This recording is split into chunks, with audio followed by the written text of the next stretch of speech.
Welcome to the stream. Today on Colley has social anxiety. No Colley to be seen. We continue with our adventures in a new region of Natlan instead. At the end last time, honestly after I wanted to end last time, we got involved in a quest and I think we should be continuing that before we do anything else. Because the plot thickens, as they say. But surprisingly, our next destination on this quest is very close to the other thing I want to do today. So we will be back here eventually. No, I can't. I can do it. Oh, it's fine. I can definitely do it. Right? We can do it, definitely. Let's investigate the area near the location Taruka mentioned.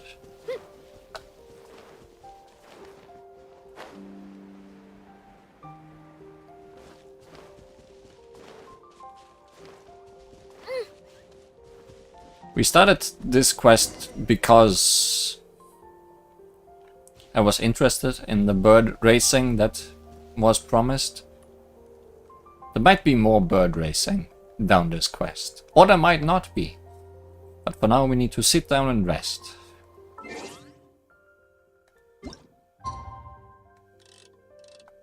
For essentially a day.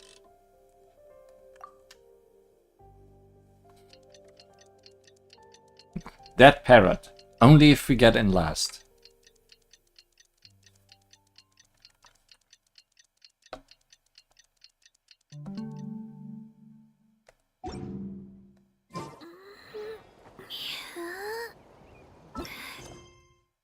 The clock in this game.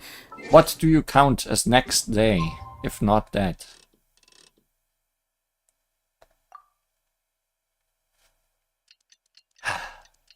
I guess it's because we were already past 20. So the next 20 is still the same day, essentially.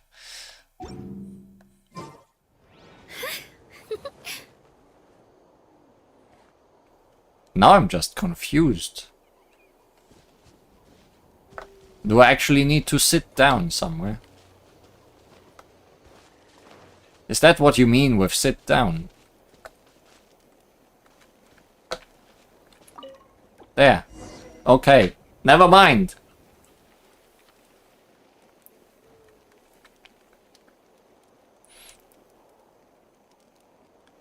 I didn't think the sit down part was important.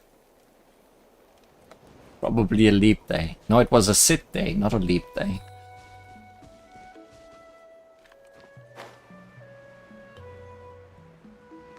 So I see red auras in front of things, so I'm assuming this is stealth in one way or another. That means there should be deeper within if he really is here. If only we could sneak in among the Ictomisaurs. Yeah, if only we could. Surely they won't recognize one of their own.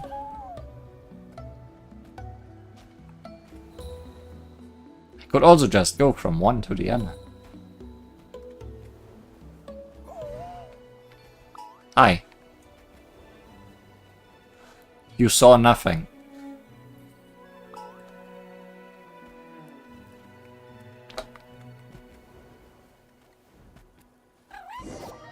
Okay. So we are not that stealthy. Let me just try this right away. Does this kill me? No. But I can't do it with the small ones.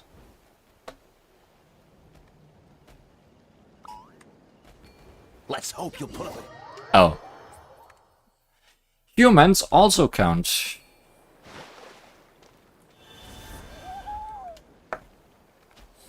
How's it hooting, fellow owls? Hoo hoo. I'm just leaving my corpses everywhere. So how am I supposed to do this? Because I need to go this path.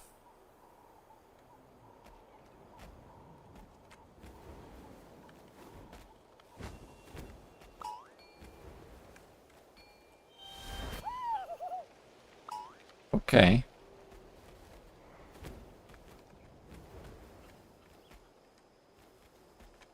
Like, I can't become this guy because he's right in front of another guy. I can maybe become this one. You don't see nothing. Keep walking.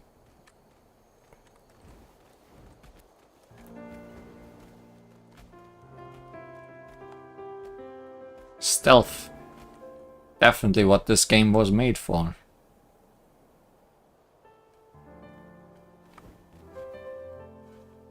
Am I supposed to get in there? I feel like it. Stealth. Oh yeah, okay. Open the door. But now what?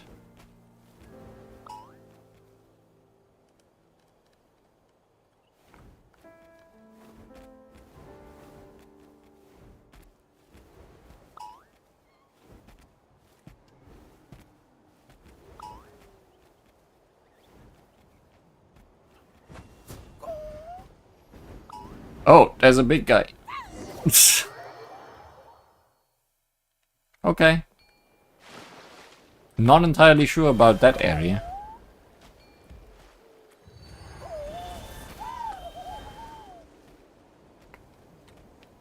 But so far, so maybe.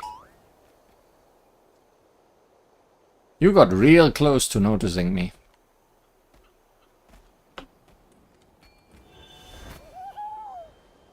Maybe walk around. Maybe.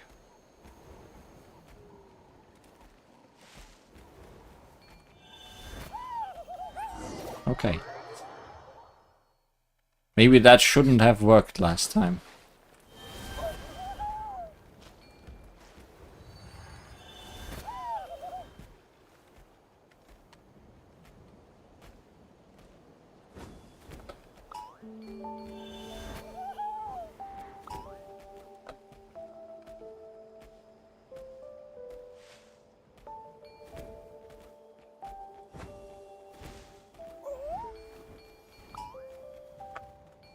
I'm invisible.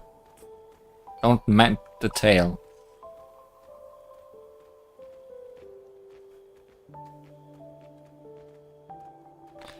Oh wait, there's other...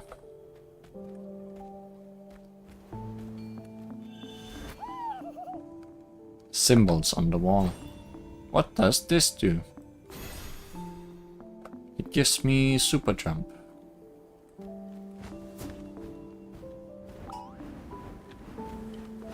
Maybe? No, it does not.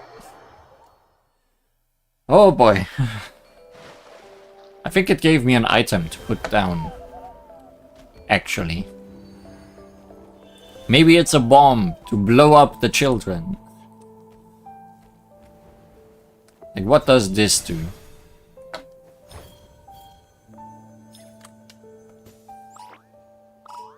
Oh, distraction. Okay.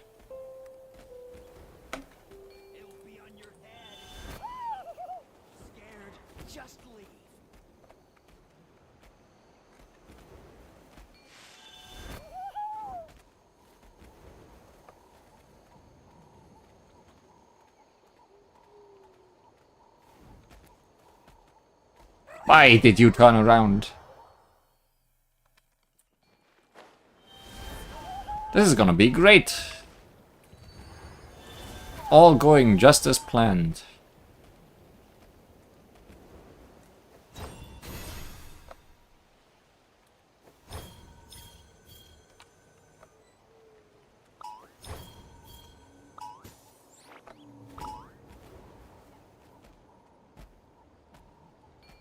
Okay, so they are very distracted while that is going on.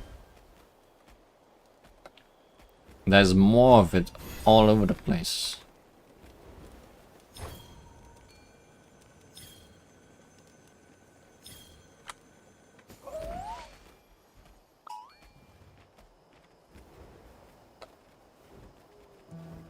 Let's hope you'll pull it.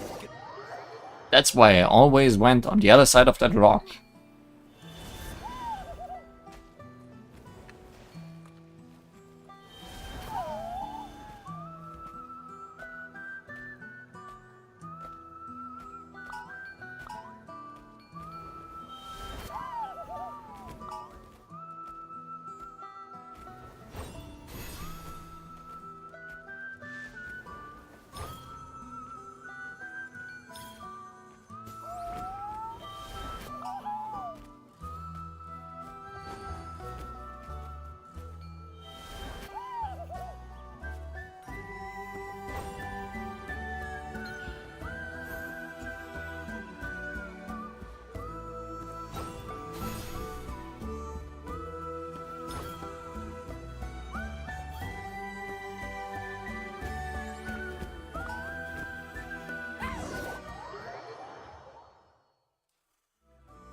Okay. What did I expect would happen?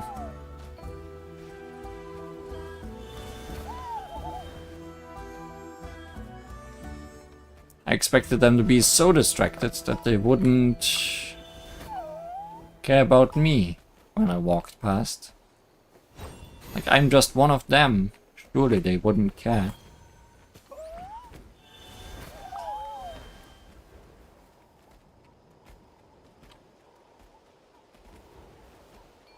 Surely.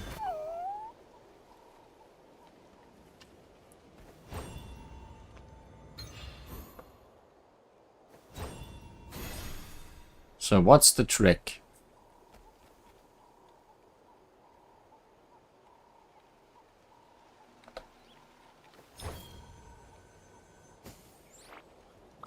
Like, they're not gonna walk towards it.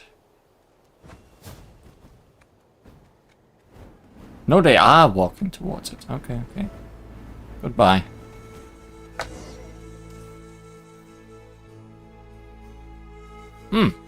Paimon can see clearly from here, but they might spot us if we get closer. It's better to listen from where we are now. We are really happy with the quality of the last batch of goods. We'll be counting on you again this time. Not a problem at all. Just follow the usual protocol. Yes, we'll need the goods delivered before the air race. Someone's gonna need it. No problem. I should be just about done talking over there too, so let's wrap up and leave.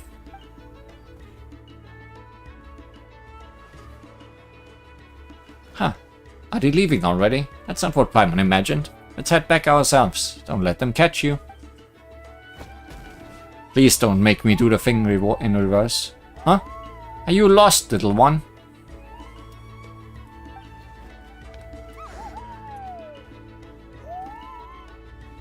Bird and crab noises. Oh, energetic. You look healthy, and there's a special pattern on your horn. Not bad. Still, why did you all come here together? Did I do a bad job of teaching? That can't be right.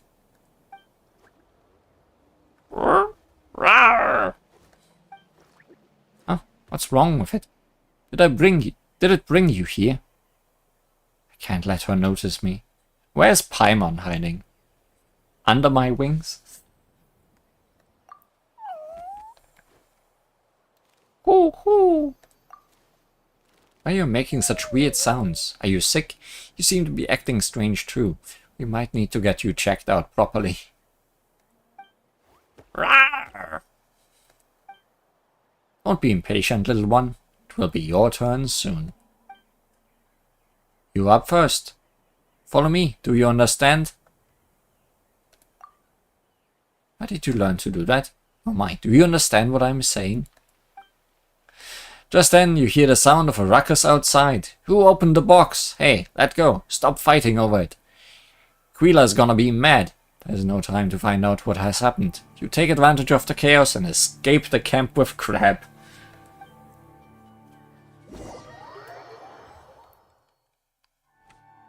And then we never stealthed again. Paimon was so worried that she broke out in a cold sweat. Good thing she hid, or else that lady would have caught Paimon instead of paying attention to you two Saurians. You escaped without us. Roar. Any slower and this would have become an impossible crime. Roar. Sure, no one can accuse the Iktomisaur, well, you, but don't say scary stuff like that. Anyway, I was just making adjustments to the plan on the fly. You wouldn't have been able to get away if she hadn't caused a commotion outside. Oh, so that was you. Nice. Sure was lucky that the box was filled with Saurus crackers. The Iktomisaur swarmed all over them after the box was knocked over. It was pandemonium. But Paimon didn't see Lamizana outside either. Or the people who'd taken part in the transaction earlier. Seems like neither one was Lamizana though. Their voices sounded different. Either way, let's tell Taruka what we saw and heard earlier.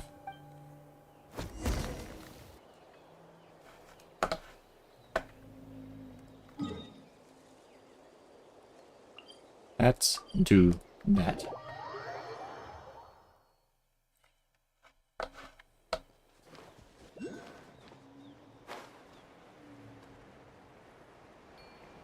But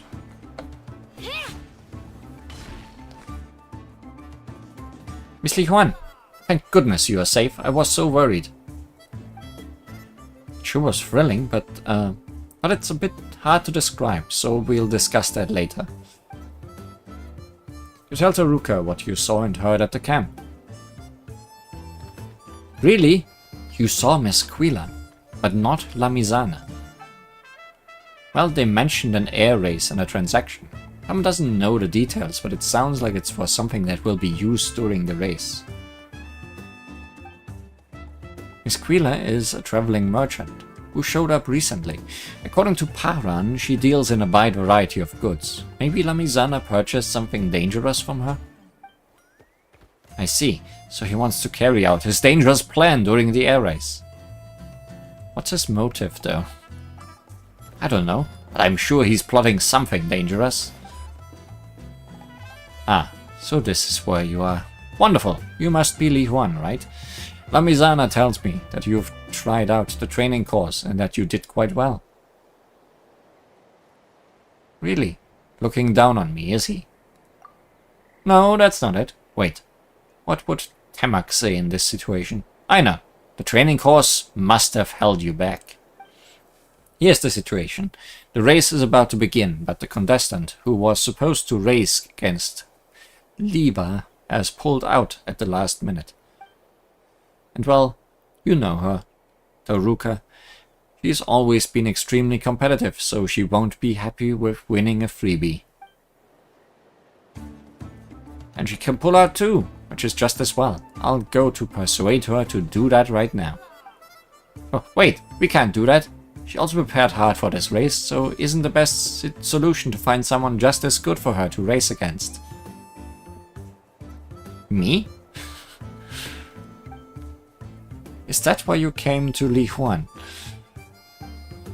Yes, as long as you participate, we'll be sure to compensate you no matter where you end up in the standings. Somehow I cannot stop noticing the difference between the dog and the dinosaurs. Fictional animals versus very realistic animal. Okay, now you're really looking down on me. Huh? Oh, you're right. Well, if you end up in the top spot, we'll give you the reward for your ranking and the bonus to boot. Thanks for agreeing. You'll receive the invitation letter later. I have some other preparations to make, so I probably won't see you until race day. Paran leaves, taking Karawoof with him. That's not the name of the dog, I assume. Or is it? It has wolf in the name. Lihan, you agreed because this would give us the chance to investigate up close, right? If anything happens during the race, the contestants would be the first to know. No, I just want the participation prize. Come on, just play along, even if just to make yourself seem a bit cooler. Speaking of which, there was something familiar about Paran's voice. Have you heard it somewhere recently? He's in charge of all sorts of things here at the flying school. He and Karabuf are always running around everywhere, so it's actually harder to avoid hearing his voice. Makes sense. Come to think of it. What are you two doing? Paimon seems to have read about something like this in a story. And I guess Karabuf was the dog. If someone who blends in with the background commits a crime, people usually won't suspect them because they are used to their presence. Damn crazy animals. That's not to say that in front of him though. His family was exiled because some of his family members did something terrible. Lots of people have been using that as an excuse to make things difficult for him. Maybe that's why he's so strict with himself, but so considerate of others. Although he's quite close to La Mizana, I have to admit, he's a pretty nice guy. Looks like he's got it rough. Thanks for telling Paimon that. It'd be bad if we hurt him, even if it's by accident. Anyway, about the race. Taruka, you don't have to worry about your sister. Li Huan will look out for her. I'll be waiting for you guys near the finish line. La Mizana and I should finish first, so I'll watch him like a hawk.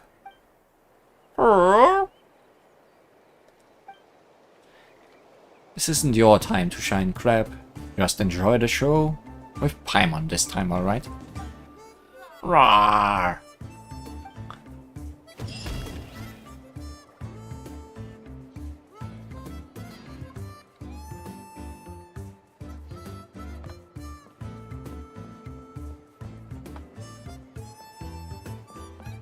Wait, all of this started because I wanted to grab that.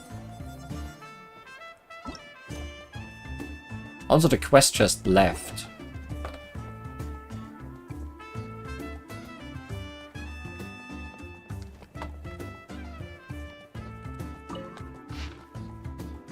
Come earn your wings at Pakpaka Flying School.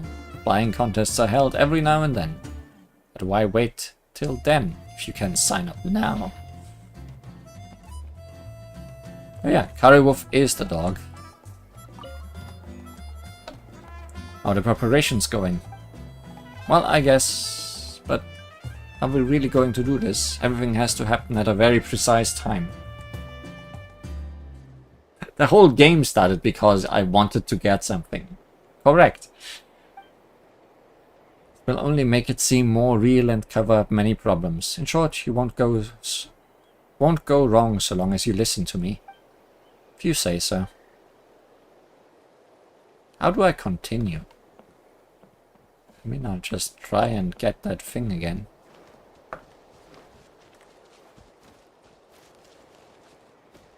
Can't I bird? I just want to bird.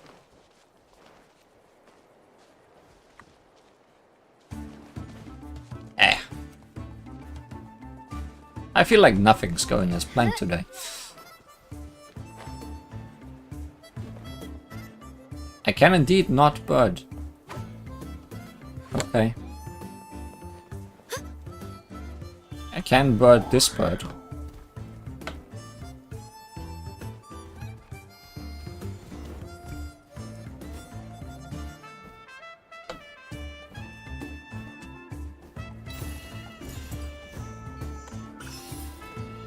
I got the thing I wanted.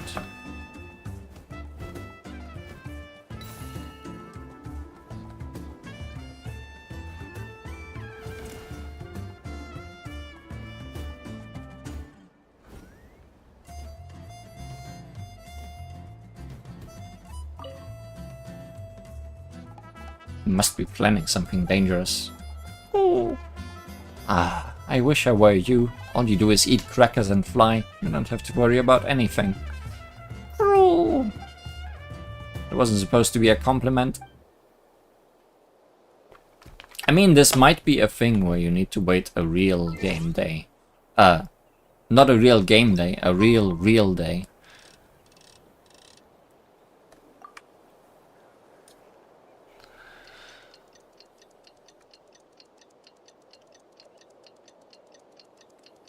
Which means last time I should have played until this point. If that is the case.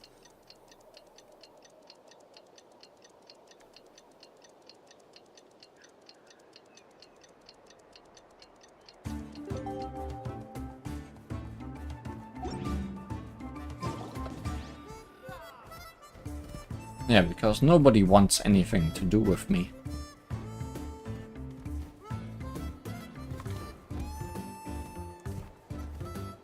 You know what? I'm actually gonna quickly look it up, because...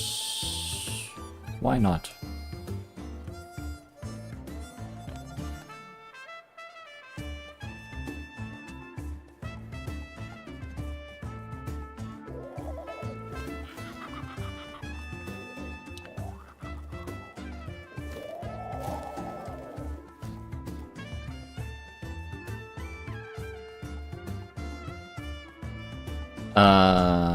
Okay. Wouldn't have known that. We need to go here.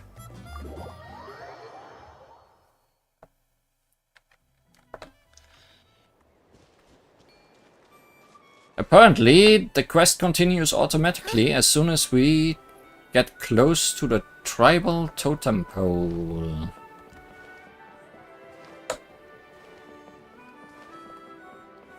Which I think is that thing over there.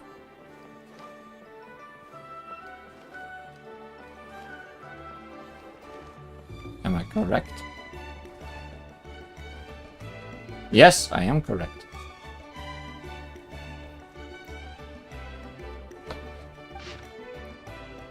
Dear contestant Li Huan, you must arrive at the designated location at the assigned time. Flying competition will commence on schedule, so please complete the challenge within the specific time. It's an invitation letter to the air race. There are so many time-related requirements. Oh well, it is a race, eh? Simon doesn't know what will happen, so be careful, Li Huan. That's certainly interesting that they just interrupt the quest until you randomly walk here in the future. Am I just randomly going back now, or did I get my quest back? I did get my quest back. An air race and an alibi.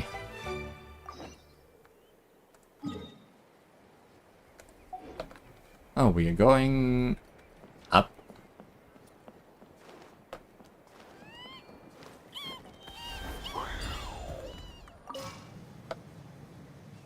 Up we go.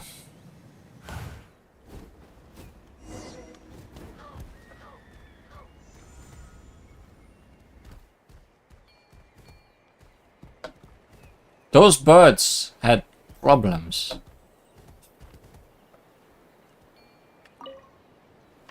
You're here. Taruka has been telling me about how amazing you are. Says I should try my best to keep up with you in the race. I mean, sheesh. Don't think I can win it all, does he? Not a shred of regard for my dignity as his older sister at all. So you can forget about me going easy on you in the race, and you shouldn't hold back either. Let's both do our best, and we'll see who's better. You'll regret making me get serious about this. Aha, now that's what I'm talking about. Anyway, enough talk. Let's start a few already. I just want to see if anyone else wants to talk. But it doesn't really look like it. Okay, let's do this. Music.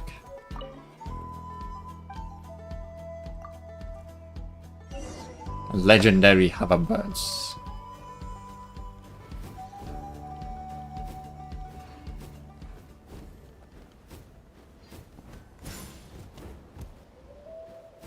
Legendary fall birds, almost.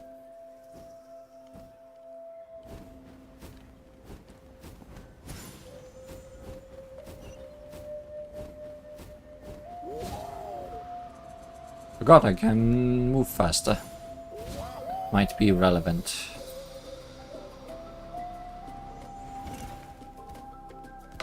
Something's wrong with my Saurian. Oh no. Don't worry about me. Just go. I do worry though.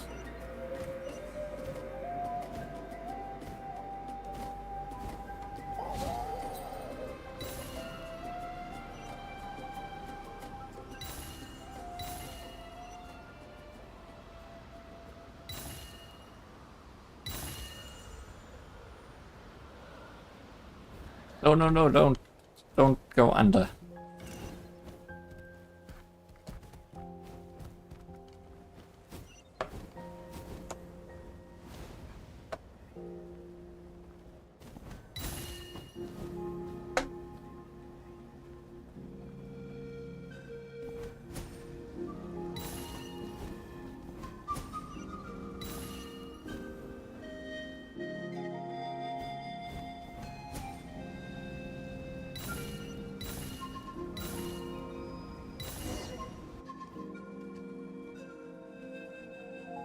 Fireworks silently.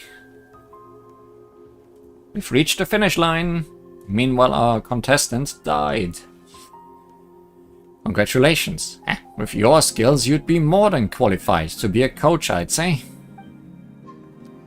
Diva wasn't that far behind us, so she should almost be here. I'm sure hope she and her Saurian are both fine. But why aren't Taruka and Oberon at the finish line? Are they resting somewhere else? Should we look for them?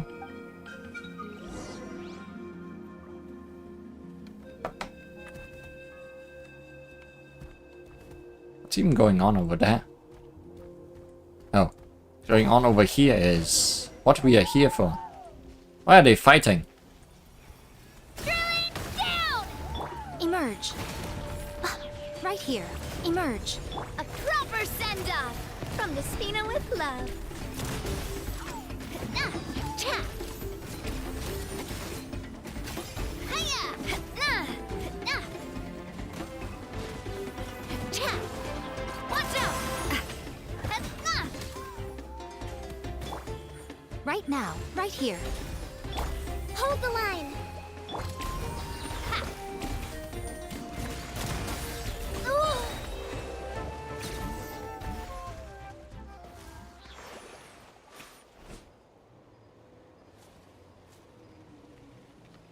How could this have happened?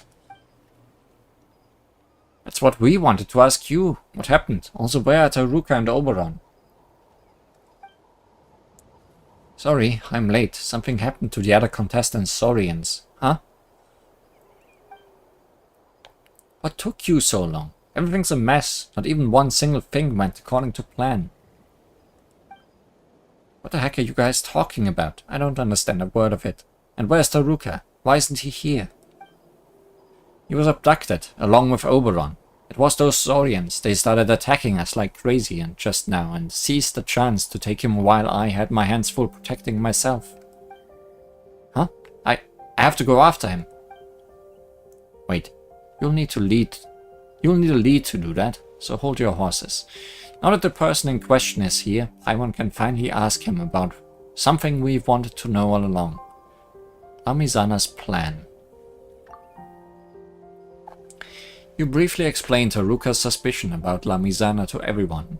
To avoid having to explain too much, you skipped the part about sneaking into the camp for the investigation. Yeah, we don't want anyone to know how often we failed that. Lamizana, tell them everything. Hiding stuff will only make things more complicated than they need to be. Darn it, you're right. Now's not the time to worry about my reputation. It's true that I had a plan, and it's one that Taruka wouldn't have liked. First, it was the perfect ploy to start with. Taruka and I were racing on a different course from yours, but we had the same finish line, and since we started first, we'd get there first too. According to the plan, you, when you arrived at the finish line, Lever, you'd find that arrogant little you'd see Taruka get attacked by a group of out-of-control Saurians. Being young, they wouldn't pose any real threat. You definitely want to save your brother, but since your Saurian isn't the fighting type, I would be the only person who could be relied on to save the day. That would be the moment I'd show off my reliable side and drive away the out-of-control Saurians, saving both you and your brother. I hoped that you'd think better of me after that. Well, you certainly ruined all your chances by now. When people always say that the feeling of being nervous is similar to the feeling of being in love, which makes it easy for people to mistake. Hold on, you didn't factor me in at all? That is such a sloppy plan. It required making too many people and Saurians do very specific things at specific times. Too many things could go wrong, which is what I told him as well. If my Saurian's performance hadn't suddenly taken a dive, I definitely would have made it in time. If I was here, there's no way I would have just watched Taruka get taken away. But this plan of yours didn't involve Taruka getting kidnapped for real, right?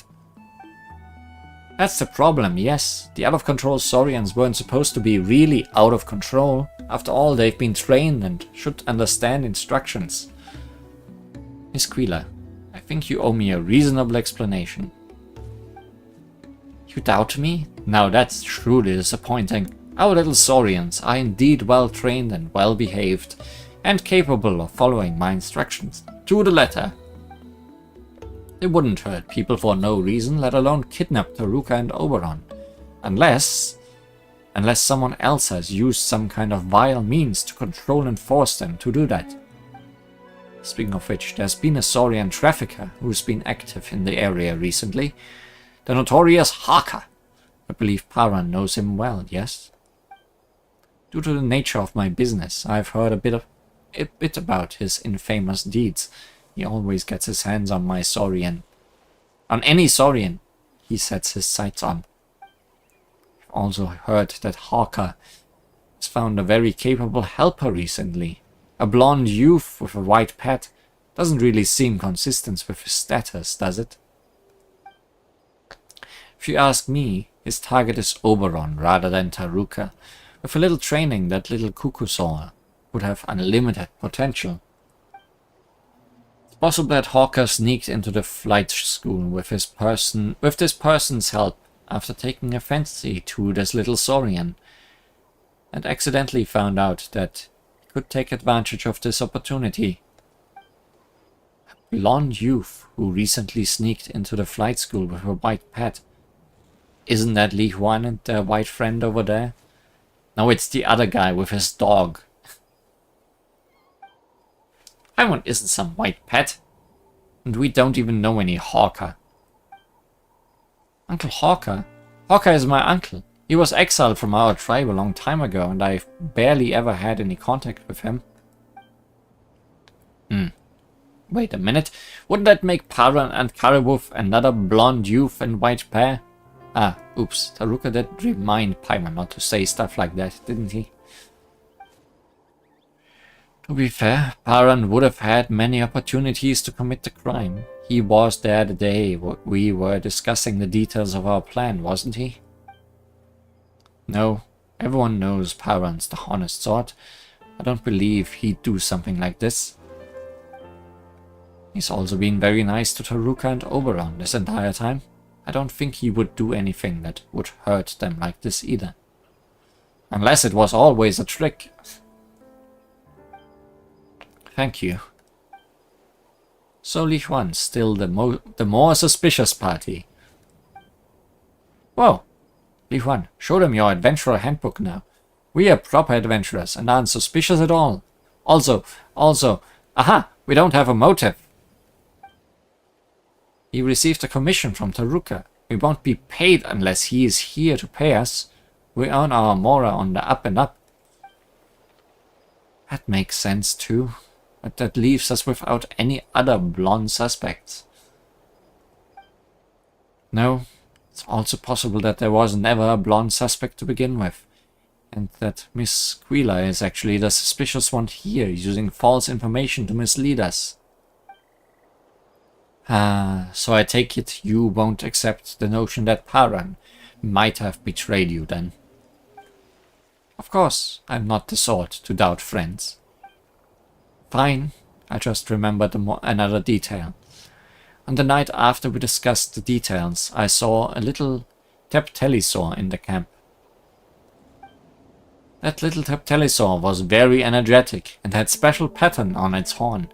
Why would there be a lost little Teptelisaur on the scene, unless its human companion was nearby? Somehow we are getting more suspicious by the time. Roar!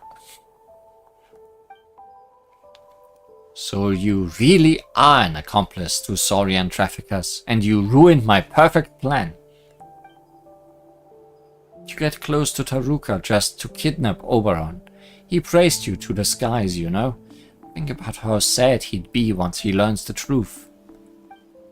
But we went down the same day, and on Taruka's request too. Oh no, wait a second. No wonder Paran's voice felt familiar back then. So you admit that you sneaked into my camp. That's terrifying. I didn't discover your presence at all. Paimon. So you were just trying to box Paimon in. We only heard a little bit of the conversation and knocked over some crackers. It's not that serious, right? Paran, leave her. Get them. We have to find out where Taruka and Oberon have been taken, no matter what. This isn't the part I'd like to play in this drama. Run for it.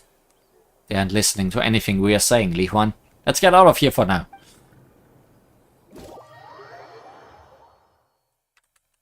Phew. We should be okay now. Not only has the client who could have paid us gone missing, we've been mistaken for the villain's accomplices. Talk about bad luck. It's not our style to just lie down and take a beating, though. Let's hunt the truth. Everyone's worried about Taruka and Oberon, too. That Lamizana isn't reliable at all.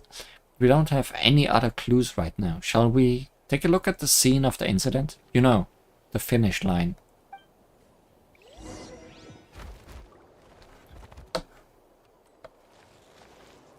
Oh crap. What are we ever gonna do?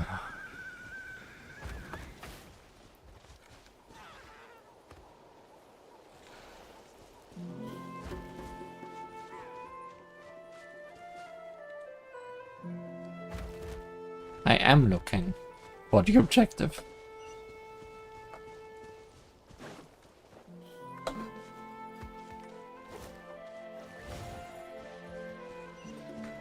It's a very tiny area. Oh, there. Rawr! Rawr! Crap, did you find something? There's nothing here though. Rawr! Rawr! Rawr!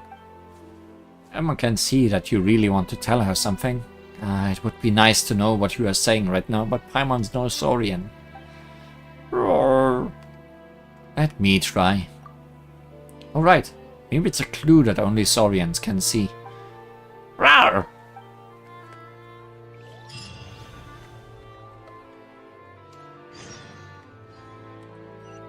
Farewell, final Saurus Cracker.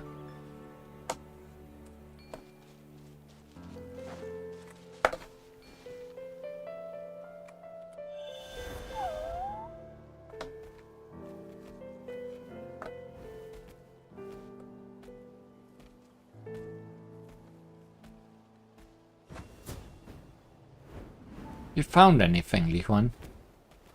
Yes, some weird lights flying around. It smells good. Really good. Whoa, slow down a bit.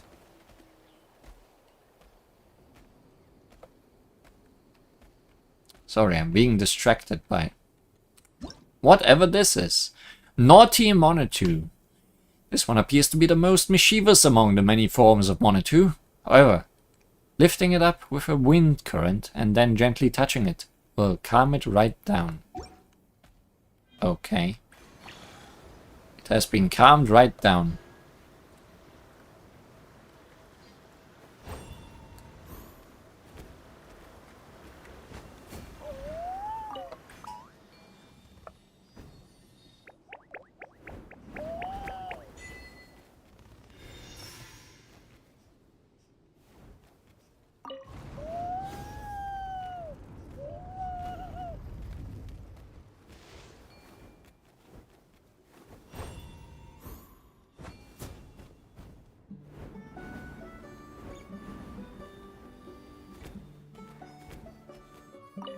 Okay, so I need some kind of wind current for these guys, is what I'm understanding. This is just a bomb, right? What the hell is going on here?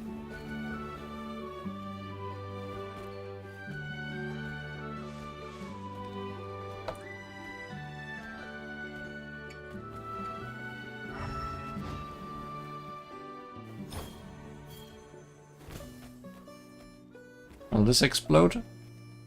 The wall? It will explode, but not the wall.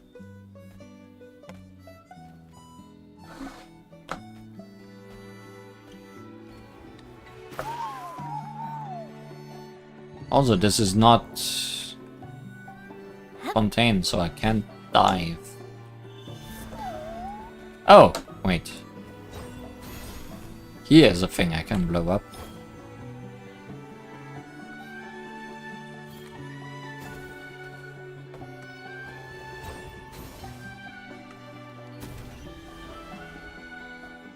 But that's just treasure.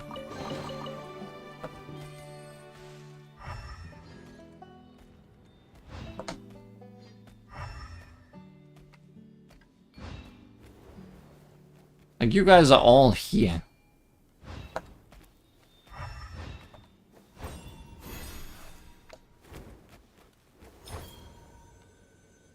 Aha!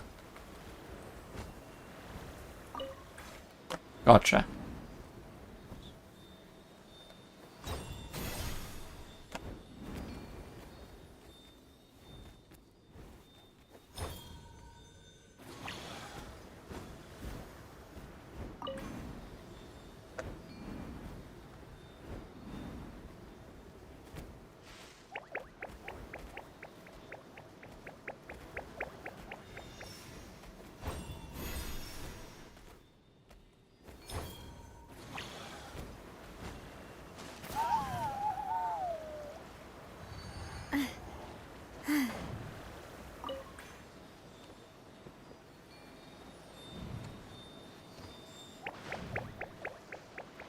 Is this gonna drain the water?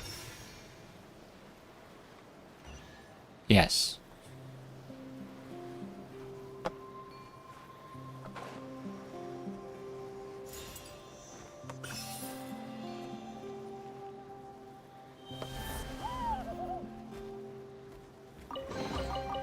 Drain the water, find some treasure.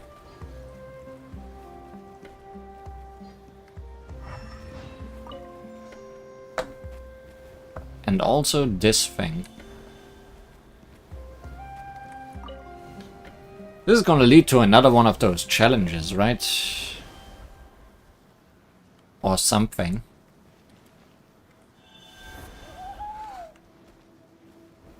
Well, some sort of challenge, maybe. Challenge of don't fall to your doom.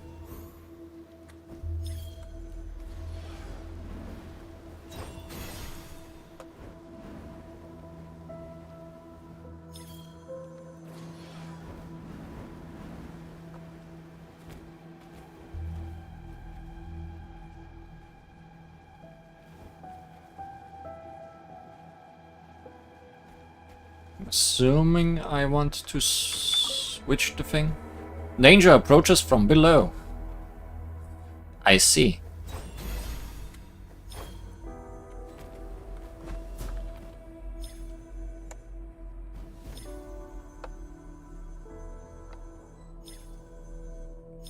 Just want to put this somewhere.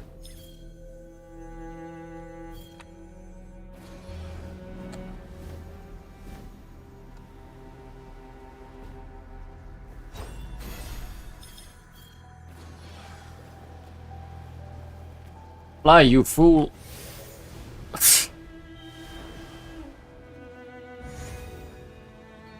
Okay, once more with feeling.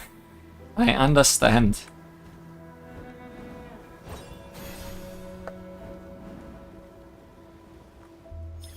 You can put it here, but I guess I can't put it on the moving darkness. Also sometimes just bad angles.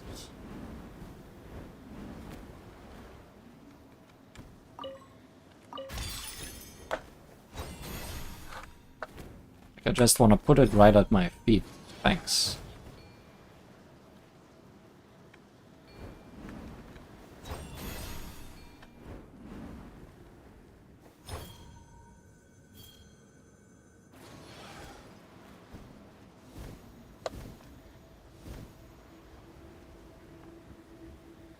This is where we started. Where do we want to go?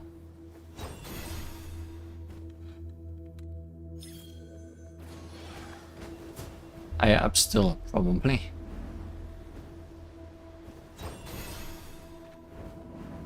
Yeah, higher up still. Struggling with puzzles today.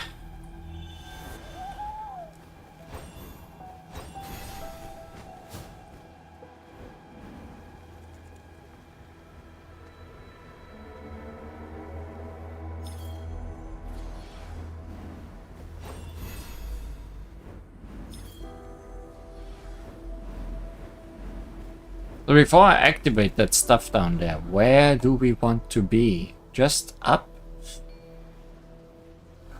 Possibly just up.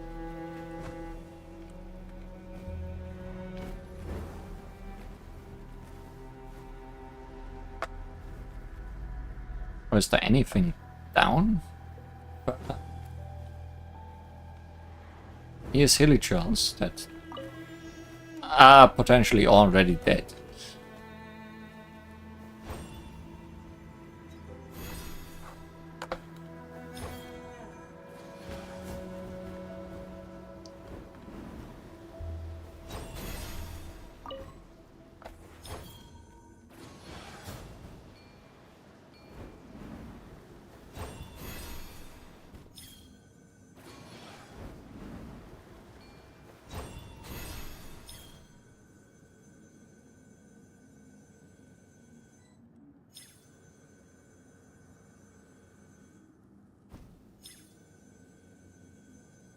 I can't put it on anything here.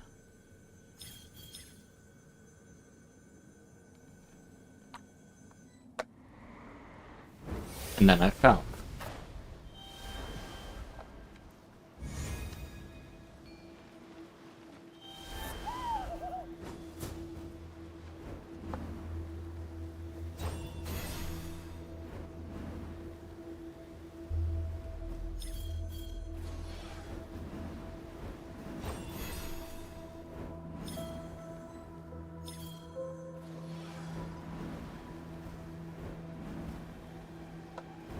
Over there is not any higher than over here would be. But where would I go next?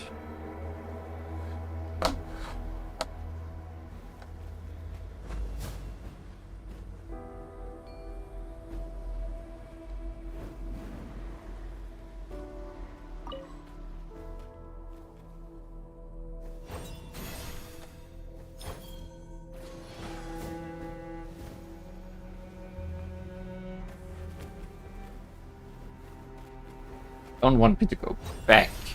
What?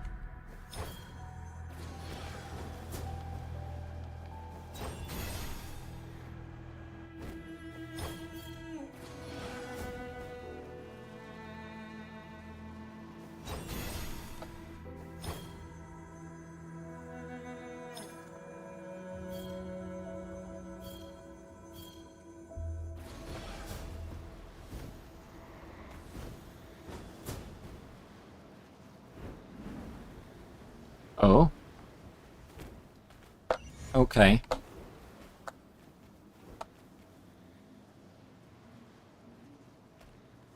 feel like that was not where I was supposed to put that, but it worked. That's the end of the challenge.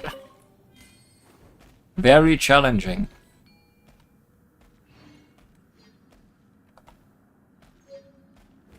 And that's the one we did last time, so there's one more of these challenges, is what you are saying. One that will lead me in through this door. Interesting. Owls are a pain sometimes.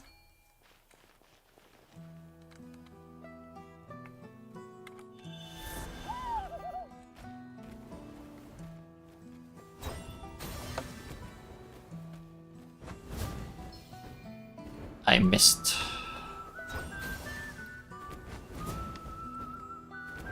Let's return to our goal.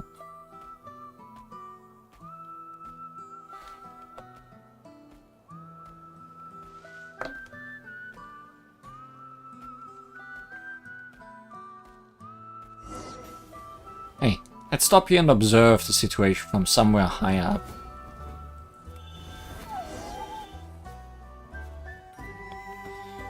Why are there Saurus crackers here? This letter. Oh, I see more stealth. The last batch of goods was high quality. The clients were very satisfied. Still, one or two did complain there weren't enough types of command, which is worth consideration. The feed has been delivered at the agreed upon time. If there's a shortfall, I'll make it up with the next delivery. Also, if you make any progress with Paran, that useless nephew of mine, please let me know so I can get ready to give him a welcome. If things work out, I doubt he'll have any love for the tribe. I've arranged for what comes after. All that's left is for him to come to me. Of course, rest assured that you will be given your share in full. Also, have you decided on Son Koyok's replacement? He sent me a letter to press the issue, the annoying buffoon. Anyway, be sure to reply. I need some way of getting him off my case. Hawker. Sequila was the mastermind, just like Paimon thought, even if it was for an unexpected reason. Paran's got a rotten luck for sure. Just thinking about how Taruka and Oberon might be imprisoned in the camp in front of us makes Paimon feel bad about doing nothing. They didn't do anything wrong. Li Huan, let's think of a way to save them, shall we? If we can hide amidst the Ictomisaur's patrol squad, maybe we can have an easier time getting in.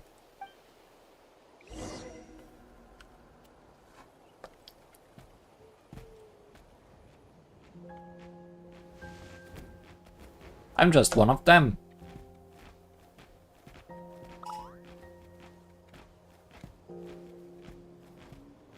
There was always four of us. Don't you worry.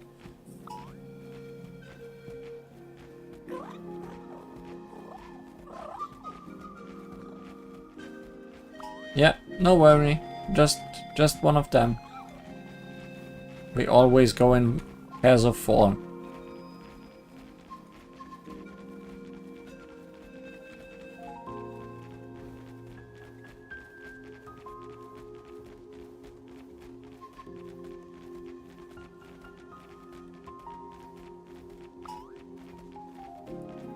That's just how we owls roll. Don't worry about it, children.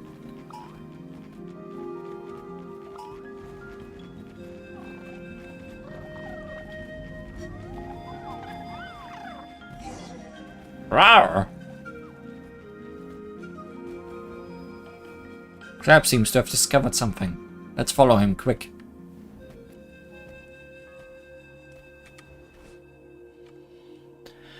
Rawr! Rawr! Oh! Huh. Is that you, Oberon? You've grown a lot since last we met. Guess Taruka was right about you gaining weight easily. Alright, where is he? Why isn't he with you? Cuckoo! At any rate, we should probably get out of here first. After we've found Oberon, we don't have time to hide anymore, right? We don't have to hide anymore, right? Paimon's still worried though. We don't know where Taruka is. We gotta hurry. Are we just gonna beat them all up now?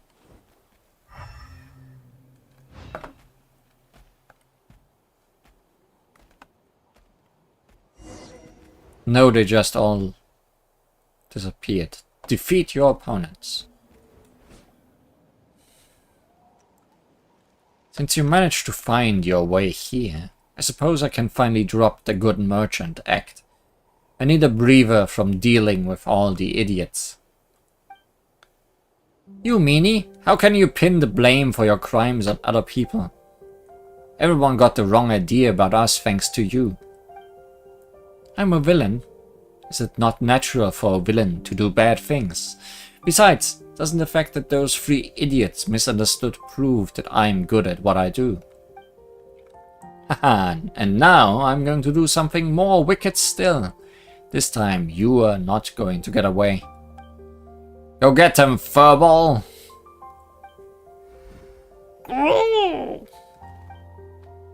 Rawr! Let's go, Crab! It's a Pokemon battle. Crab, are you really gonna take on something that much bigger than you? Rawr, rawr. Oberon looks kinda out of it. Is he just worried about Taruka? Or has he eaten too many Soros crackers? Maybe Crab really wants to cheer him up. So he bravely stepped out to protect us. The things in this world that courage alone cannot change outnumber the sand grains of Sumeru. Compared to something illusory like that, absolute control is more reliable. Attack! Amazing! Crab dodged the attack. That's just what Teptelisaurs are good at. Not even the Sovereign of the Skies can touch him. It is a Pokemon battle.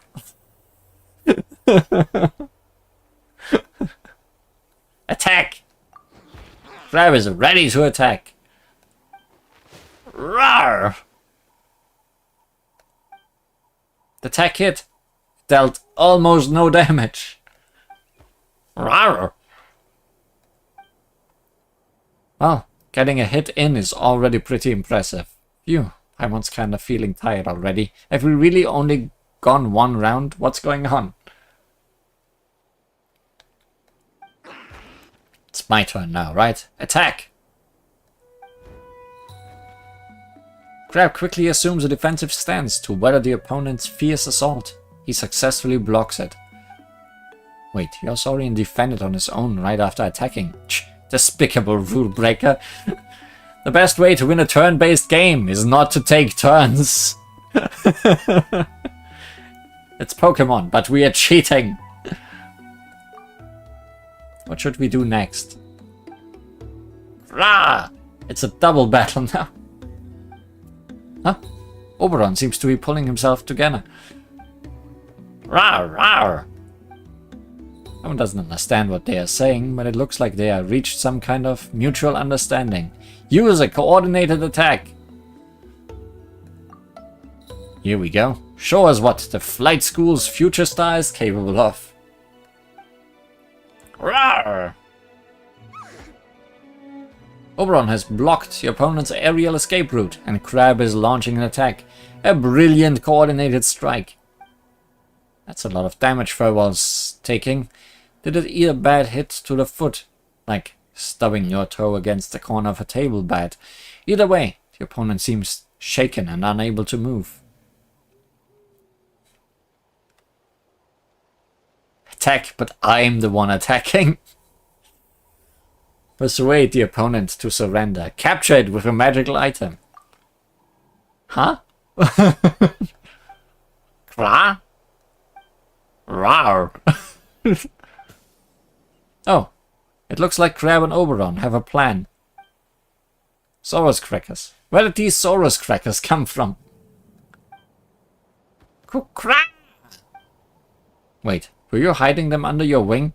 What a cunning little Saurian. Taruka must have such a hard time dealing with you. Cruel. Now's not the time. Hey, stop! Huh? Furball ignored her command and ran toward the Saurus crackers. The chance to recover 5 HP is just too tempting. Little does it know that it's the Saurian being served on the plate. In summary, the battle continued on in this way, each party trading hits. Crab acted courageously, of course, like he was trying to prove himself, though he would not ever be considered an outstanding student at the flight school. He could still use his other abilities to help his companions. Surprisingly, even Oberon's unexpected weight gain helped, now granted a larger physique than the average Kukusaur. He closed off the aerial battlefield and dealt Furball a heavy blow. Quilla herself proved useless in a fight, and thus fled after Furball lost the will to fight. You damned rule breaker, you won't win that easily next time, just wait and see. After reciting that trite line that petty villains such as herself are wont to say, she ran away with the injured Furball. Oh, Paimon forgot to ask her where Taruka is. Cruel. Yeah, didn't get shot into the sky and turn into a star. Hey, cheer up for now. Taruka's a smart kid, he'll be fine. Rawr, rawr. Yes, that's what you think too, right, Crab? Come on, Oberon. Let's get you back to the flight school first.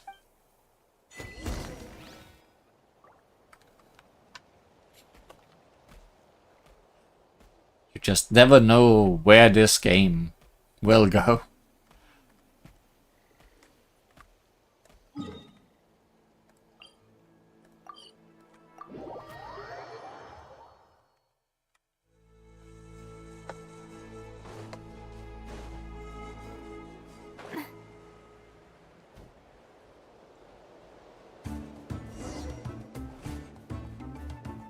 Huh. Taruka, you're back already. Miss Li Huan, I'm so glad you're okay. I've told my sister and everyone about what happened. Lamizana is just as big of an idiot as I thought.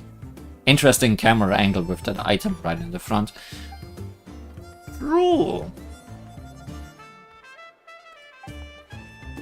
Yes, even dumber than you, bird brain. Rule. Okay. Guess he's really upset after being separated from you for so long. Also, he worked super well with Crab just now. There's still room for more improvement. Well, you're still talking about a little Saurian here. As long as you treat him right, Taruka, I'm sure he'll grow into an outstanding Kukusaur. Krah! Speaking of which, how did you get back here? Did someone find you and save you? I escaped by myself. I wanted to bring Oberon with me, but he was busy eating Saurus crackers and wouldn't move no matter what I did. I got angry, so I left by myself. Huh? It was that easy. After figuring out the movement pattern of the Saurian guards, I realized there was an opening I could use to escape. Got out of there smoothly afterward. You know, you might just be the most reliable one here. What took you so long? I was just about to settle matters with that liar and officially apologize to you guys, of course. It was way too arbitrary and almost framed innocent people. Too late now. I request monetary compensation and my participation prize. So you haven't forgotten about the participation prize. I haven't any leg to stand on, so I'll pay you the agreed compensation or whatever you want from me. I won't be stingy about it. You can even punch me if that will make you feel better. I'm a real man, so I won't try to weasel out of my responsibilities. I'll have Crab kick you in the toes. Rawr!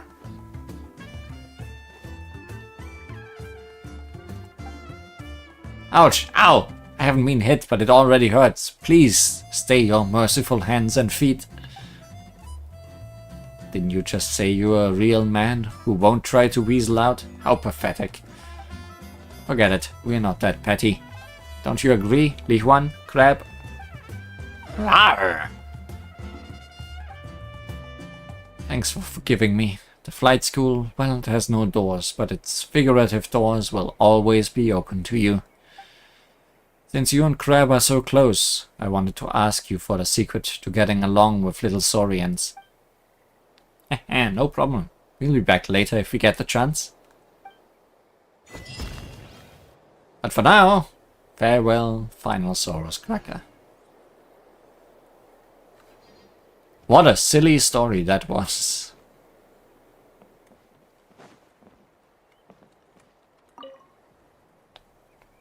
Does that mean you are willing to forgive me? Ah, I didn't say that. Daruka's my brother and you got him caught up in that whole mess. On the off chance something had happened to him. Hey, come on. He's alright, isn't he? And he's a bright kid. He should be able to turn around no matter what kind of trouble he's facing. You should have more faith in him too. And who is it that's always saying that he's immature and unreliable and... That was then, this is now. After all that, I see him in a whole new light. So... It'd be nice if you could reevaluate your opinion of me too. Oh well.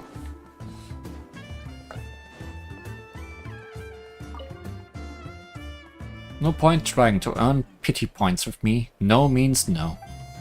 Cruel. Are things getting along with Oberon? Cruel.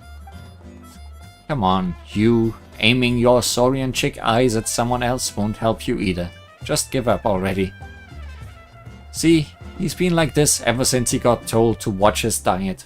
I'm doing this for his own good, you know? That sounds like something Lamizana would say. Anyway, I'll adjust his diet whenever his flying performance gets back on track.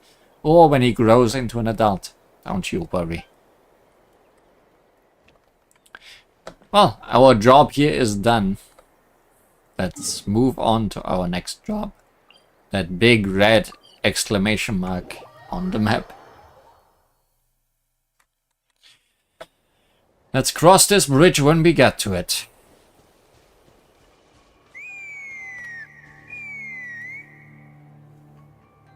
Huh? What's that sound? Seems like it's coming from that bridge.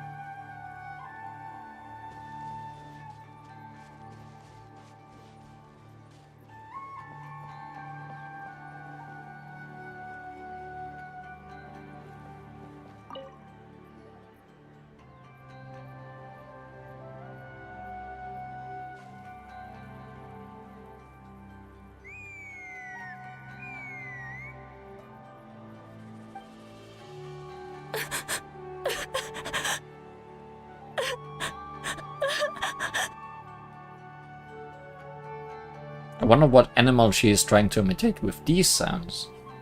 Oh no! Why is she crying? Should we go check on her? You know, just in case she's thinking of doing something stupid. I'd leave her be. The warriors of the Flower Feather Clan are a proud bunch who never show their vulnerability in public, even if they've gone wingless. Oh, Chaska? Good to see you again, Traveler and Paimon. Before we carry on, let's get a little further away before Koyer notices us.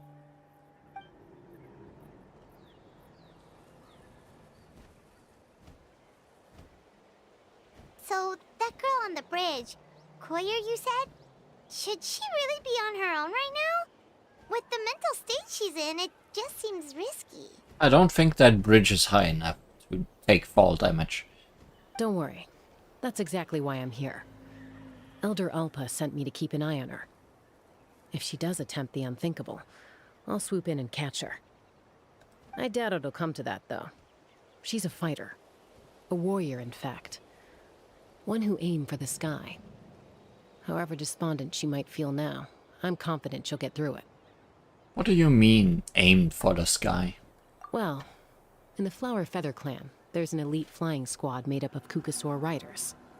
But it's an extremely selective squad. To become a rider, you need to undergo a trial, where you not only demonstrate mastery of the relevant skills, but also win the approval of the Kukasaurs. Very few candidates make it through the process. Koyer has spent years training for her most recent attempt, but unfortunately she didn't pass. So it's not hard to see why she's so upset. And when you mentioned going wingless, what does that mean?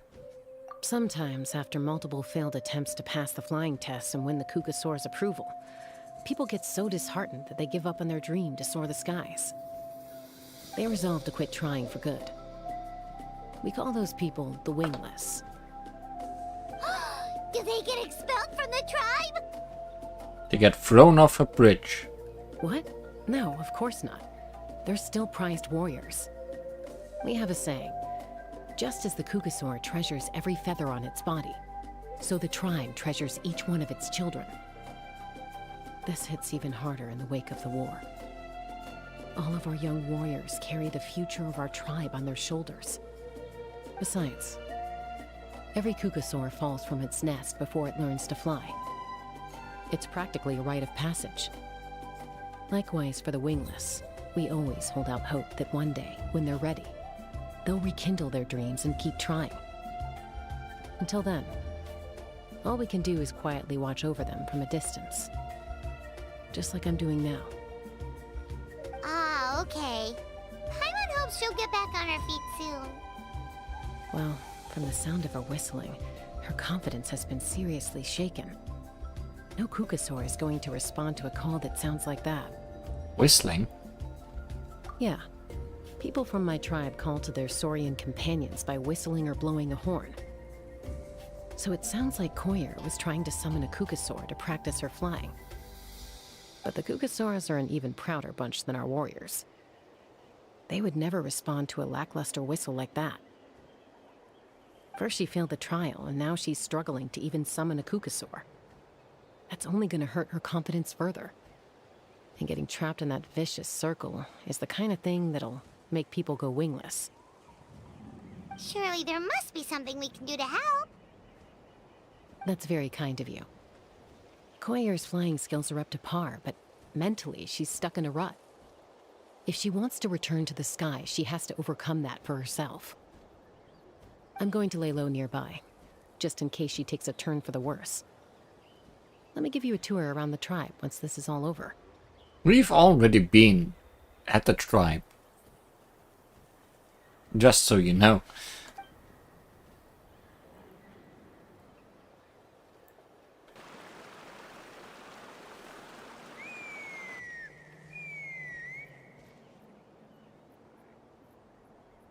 Koyer still isn't giving up. Even though Chaska said that she has to do this by herself, Paimon can't help feeling like maybe we can nudge her in the right direction. What if we could get a Kukusaur to fly up to her? That might give her the confidence boost she needs. Yeah, I can turn into a Kukusaur. Let's cheat again. Actually, that sounds like a plan. The wingless one of Lalokan.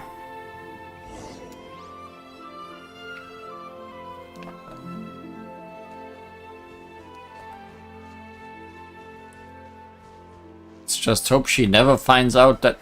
Hi, you came... just as ordered.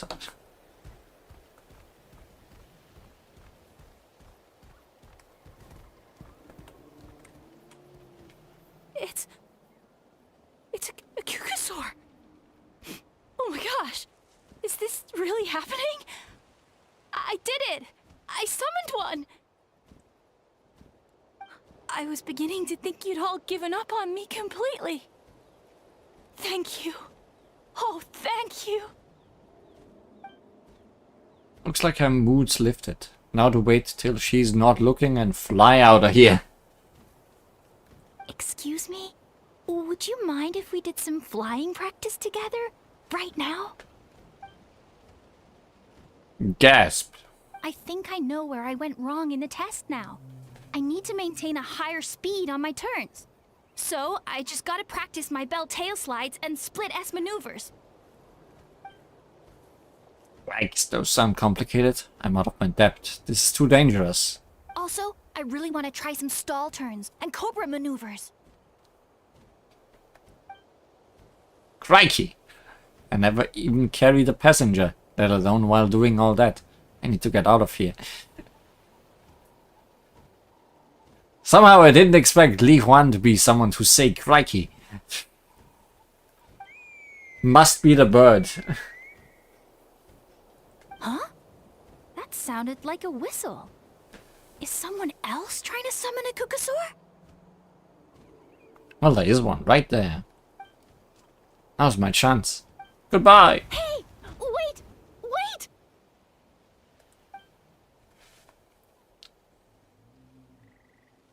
Do you think Koyer's feeling better now? Let's go back to that bridge and check. I mean, clearly we are giving her the feeling that that whistle was better than her whistle. At least that's how I'm understanding it.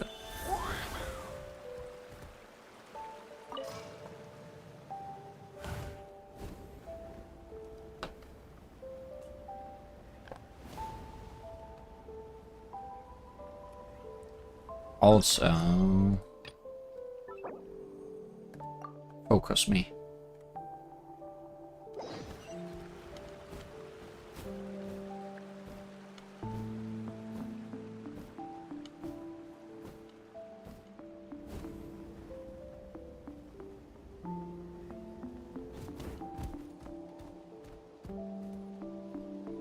Chaska! I summoned a Kukasaur! They do still respond to me after all! Although, unfortunately, someone else summoned it away again before I had a chance to go for a flight. Oh, really? That is unfortunate. But if you can do it once, you can do it again. Keep at it, and you'll pass the trial eventually. You're right. You know, I almost thought about giving up, but I'm glad I didn't. Hey, Chaska, how's Koyer doing? Huh? Who are you? And how do you know my name? These are my, friends. The Traveler and Paimon. You came up in conversation the other day because I was telling them about up-and-coming warriors in our tribe. Oh, the Traveler, huh? So that's you. What do you mean up-and-coming? I'm closer to being wingless than I am to passing the trial. Anyway, we haven't met before, have we? You look so familiar somehow. Maybe you saw her in the stadium? Or anywhere, really.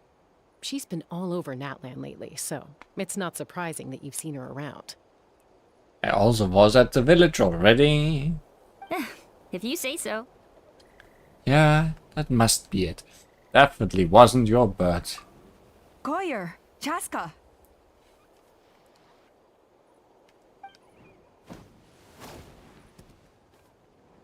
Here you are. I've been looking everywhere for you two. Oh, Elder Alpa! What's the matter? I thought I should tell you myself. We're going to redo the flying trials. Redo them? How come? This is so unexpected. And I can't believe you came out here just to tell us that in person. It's embarrassing to admit, but due to time constraints, we didn't do a proper inspection of the arena before the last round of trials began. Then we started to notice many candidates performing worse than expected. So we redid the inspection afterwards and found a number of issues which likely impacted candidate performance. This was entirely our mistake, and I apologize unreservedly. I know it doesn't make up for it, but I thought bringing you this message in person was the least I could do. Quest resolved. The end. Oh, okay. Chaska, these people you're with, are they the Traveler and Paimon? Huh? You've heard of us? I have indeed. Gathering intel is an essential part of being a warrior. Plus, you've already made quite a name for yourself in Natlan. Actually, I've been meaning to invite you to enjoy our tribe's hospitality for some time. Hospitality? Oh, that includes food, right? That's the word indeed. Of course it does. If you let us host you, you'll be treated quite lavishly. Mighty warriors are highly revered in our tribe. Besides, we still owe you for your help during the war. Without you, we would have suffered far worse at the hands of the Abyss. So I like the chance to show you our gratitude on behalf of the whole tribe. Mighty warriors, plural? So Paimon counts too? Paimon's starting to like you a lot. That should go without saying. Your flying skills are the envy of our tribe. That's a good point. The Flower Feather clan seems like a really nice bunch of people. We definitely need to take her up on this offer. Last time was just a flying visit. Well, I'd love to stay, but I'm afraid I still have to inform the other candidates about the retrials. With our younger generation's future on the line, there's no time to lose. Wait, Elder Alpa! Let me help! The sooner everyone gets the news, the better! Very well. In that case, Chaska, could I leave you to entertain our guests? Sure thing. Okay. Let's meet by the Obsidian Totem Pole later. Collier, let's get going. Okay.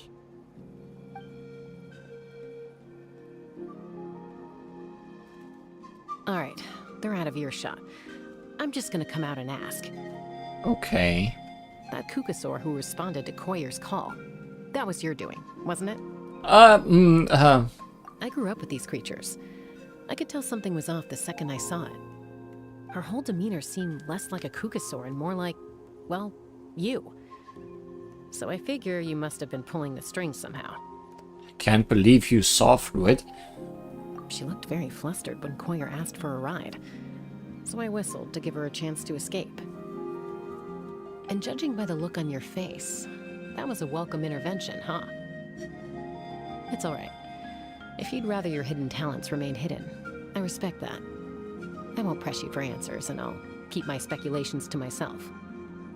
You're the kind of person I'd still trust even if you had superpowers. I know you'd use them for good. Technically, I deceived Koila. Does that count as for good? I think the ends justify the means in this case.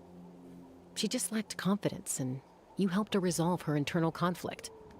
If you hadn't intervened, I likely would have gotten my mom to help out instead. Although, having said that, there's a small chance she might have recognized her and seen through the whole thing. That would have done more harm than good. Well, luckily no harm was done in the end. Does your mom refer to your bird? Yeah.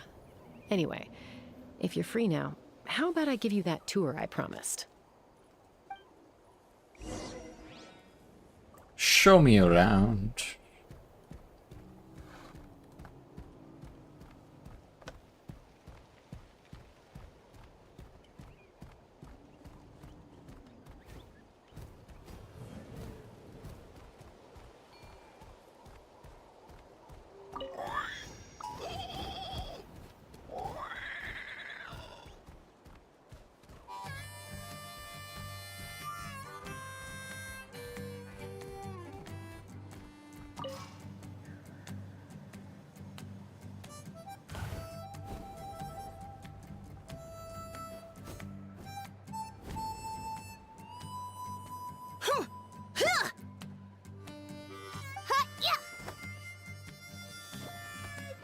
Ready?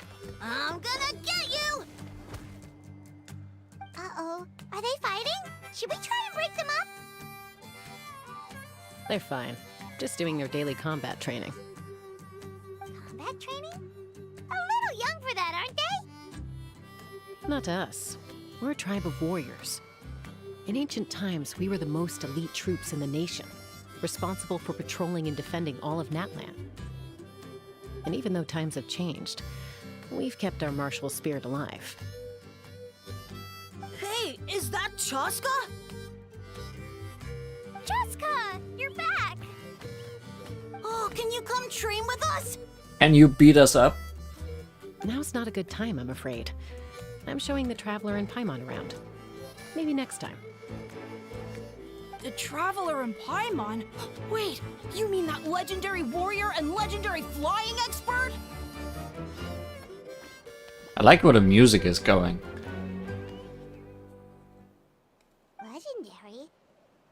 Yep, that's us, alright. And then the music stopped. Shouldn't have said anything. Awesome. It's so cool that you can fly without having to ride a cuckoo-soar. Even Chaska could only do that for short distances. Miss Traveler, can you teach me some cool sword tricks? Oh, Miss Traveler! My family shop makes the best volcano cake! You gotta try it! Let's behave ourselves, everyone. These people are here as our guests. They're going to meet Elder Alpa in a few minutes anyway. Kotini, instead of being jealous of other people's talents, why not work on developing your own? Kapak, there's no point in trying any cool sword tricks until you've mastered the basics. Have you done all your sword drills today? And Natlan, easy does it, okay? Not every conversation has to turn into you plugging the family business. Okay.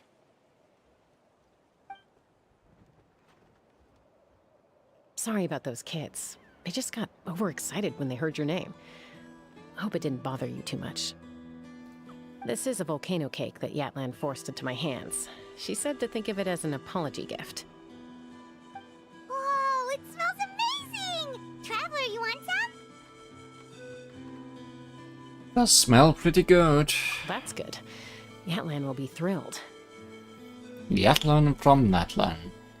By the way, Chaska, those kids really adore you. You're way better with them than Paimon expected. Paimon figured you'd be more... aloof, maybe? Aloof, huh? Well, to be fair, there was a period when I was like that. Around the time when I first joined the tribe. But it's a terrible attitude to have as a peacemaker. It tends to turn situations that could have had a peaceful resolution into a stalemate that can only be resolved by force. Resolved by force, meaning beating both parties into submission? Yep, exactly. As long as other options are available, I try to avoid that at all costs. Someone once told me that peace imposed by force will crumble in a matter of days. But peace achieved through genuine dialogue actually benefits both sides. Even if sometimes the parties are only willing to negotiate because they're both armed to the teeth. That's true. Hey, Chaska! Uncle Cusco knows you're back, and he's coming to get you. Oh, thanks. Traveler, Paimon, gotta dash. I'll meet you at the totem pole up ahead. You can't miss it. It sticks out like a sore thumb. Wait, are you running away? First rule of conflict resolution? Grab the fan and run before the you-know-what hits. Trust Chaska to make even running away sound cool. Sorry about this. Just stall him for me, okay? I'll explain everything later.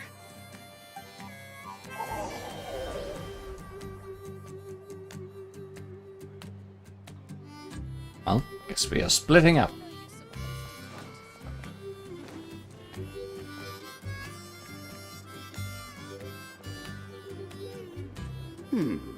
A golden-haired outlander and a white flying object. You must be the Traveler and Paimon. Paimon, you have been downgraded from pet to flying object. I heard Chaska was with you, but I suppose she's run away again, has she? Sorry, who are you? Who am I? Huh, only her father. She's supposed to go for a checkup every 3 months to see how her abyss condition is doing. We both agreed on it.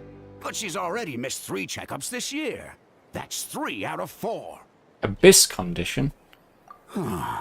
Yes. She got exposed to abyssal energy as a young child. Then her birth parents abandoned her. It's lucky those wild Cucusaurs found her when they did, or she wouldn't have made it. They took her under their wing and raised her as one of their own. So that's why she calls one her mom, I guess. Eventually, some riders out on patrol spotted her and brought her back to the tribe. But she was practically feral at that point. The moment you took your eyes off her, she'd be getting herself into a fight, or she'd run away to be with the Saurians. She seemed to prefer them to her own kind. She might as well have been a Saurian in human form. That must be the aloof period she mentioned, right? Sounds like there was more going on than just being aloof. We later discovered that her exposure to the abyss had planted seeds of conflict in her heart. So, we started trying to bring it under control. But ultimately, she's the only one who can control it. Anyway, she's much more human these days. Yeah, don't worry about her. She seems pretty stable to Paimon. She's probably only avoiding the checkups because she thinks it'll stop you guys from worrying about her. Yes, I'm well aware of that. She knows she needs to be careful. If her condition ever took a turn for the worse, she wouldn't be brushing it aside like this. And what's there to worry about? It's just, every checkup she's been to, they find new cuts and bruises. Nothing to do with the abyss, of course. Oh no, that's all fine. The problem with her is, she's her own worst enemy. She's been living dangerously again. I'm sure of it. That's why she's avoiding the checkups. She wants to hide it from us. Yeah, Paimon can see her doing that. Oh. In the past, she always had Koichi to keep an eye on her. Now Koichi's gone, and I don't want to lose another daughter. Chaska's been increasingly reckless since Koichi passed. It's like she's trying to make up for it somehow. Next time you see her, please tell her to be careful for me. Even if she doesn't want to hear it. If she doesn't want to do these checkups anymore, that's fine. I just want her to stop putting herself in harm's way.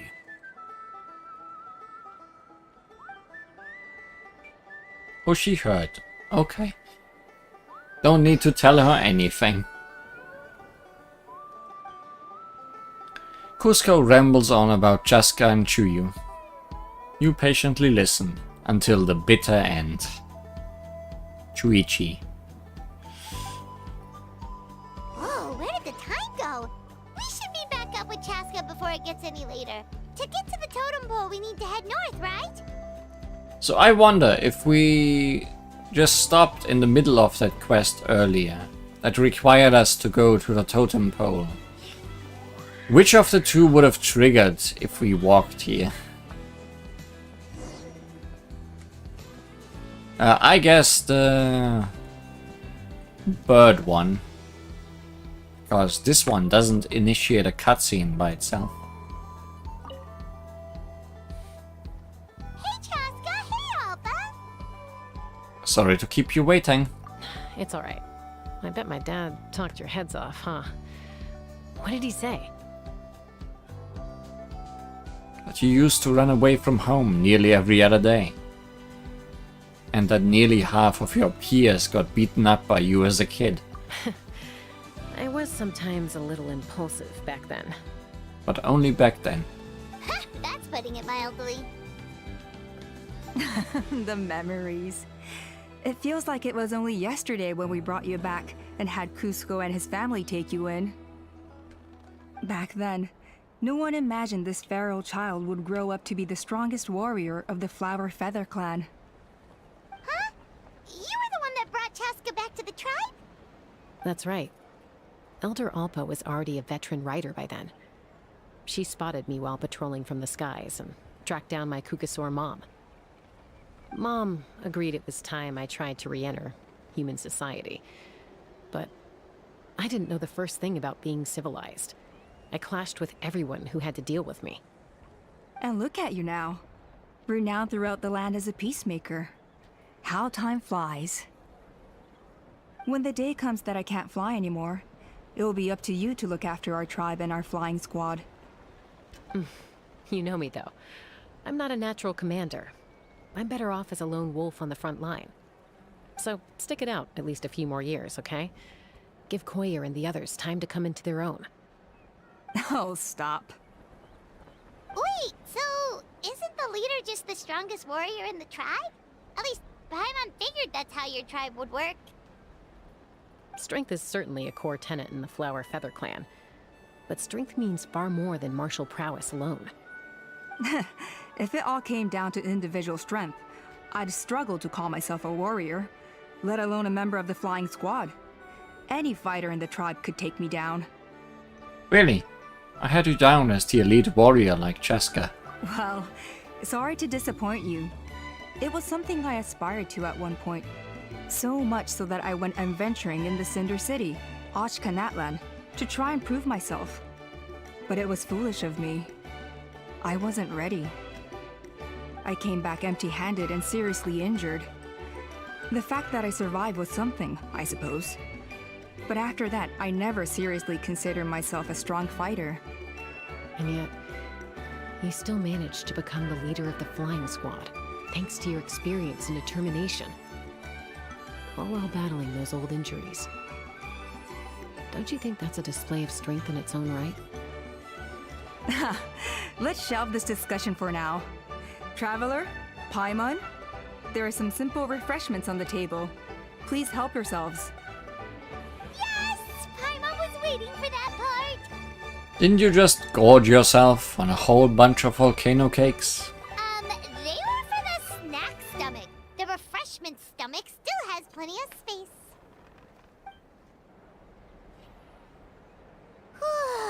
Paimon is so full. Well, if you're enjoying our hospitality, feel free to stay with us as long as you like. Elder Alba? Something's come up.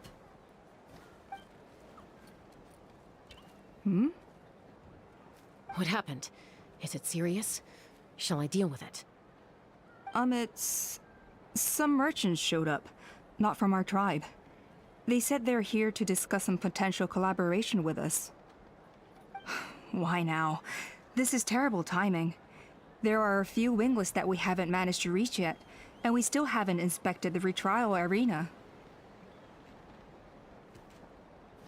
Wow, what a busy schedule. Guess that comes with being an elder, huh? Let me handle the other errands while you meet with the merchants. You shouldn't be trying to do everything at your age. You should help too. Seems only fair after all that food we ate. It will help the digestion process. Oh, well, much obliged. Cheska, the remaining wingless are all people you know. Let's see. Pishika now manages the floating target balloons. Waska's probably still addicted to eyes on the feathered prize, and Junon spends her days up on the flying platform, staring at the Cinder City. I'll leave you to tell them the news.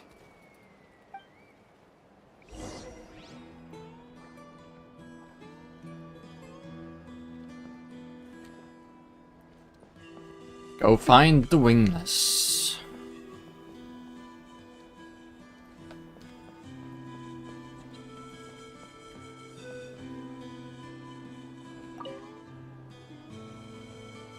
Are you sure you don't want to reconsider, Pashika?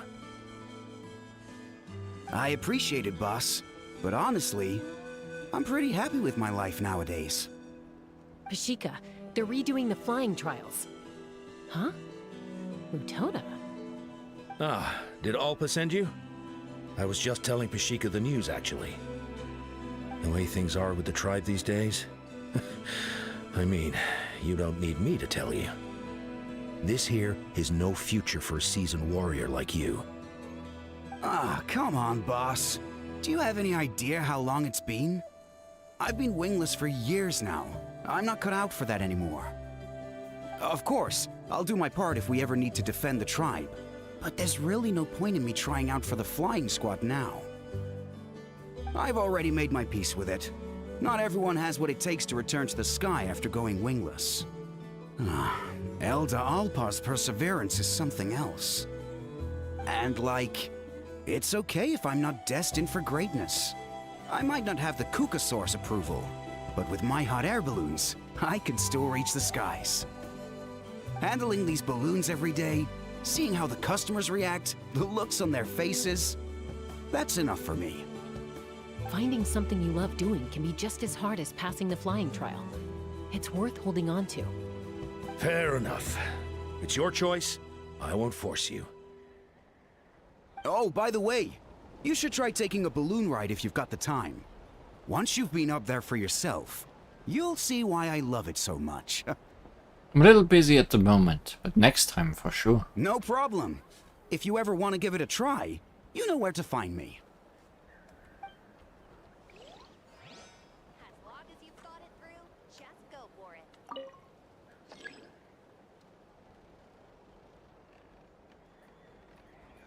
Highest score.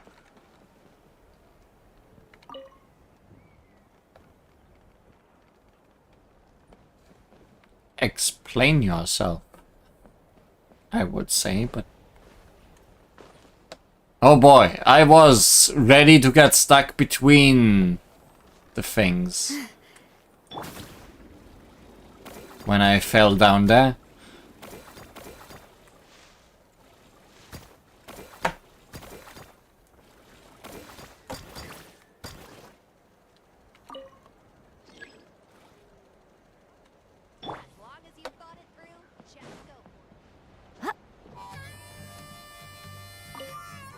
Ah, what do you say, dear guest? Ready to start a target balloon challenge? Maybe. Sure to stand firm then, and take care not to fall. Let's go! In the Floating Target Balloons Challenge, you basically want to hit as many balloons as possible. But watch out, because it's a little dangerous. There are no railings around the edge.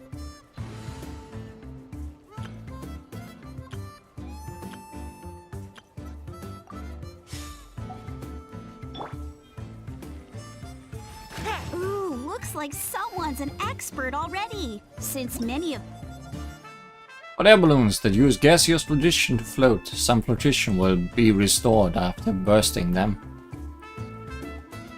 the Flower Feather Clan have to fight while riding a Kukasaur, they have to be an excellent shot. That's why Floating Target Balloons is so popular with my...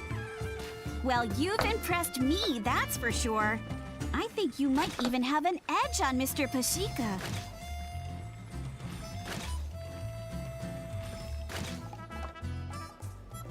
Wow, I hit that one. I'm surprised. Hey, look over there! Saibo flies by whenever we wave the flag. He really likes hot air balloons too.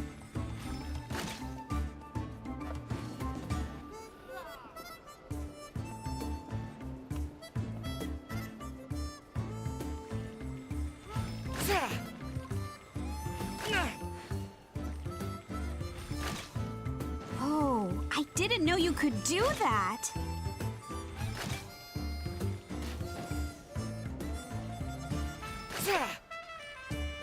Something tells me you want me to actually... Whoa, that was some excellent shooting! Only the most skilled shooters in the tribe manage what you just did. I guess you must have a lot of combat experience under your belt. I missed the bomb.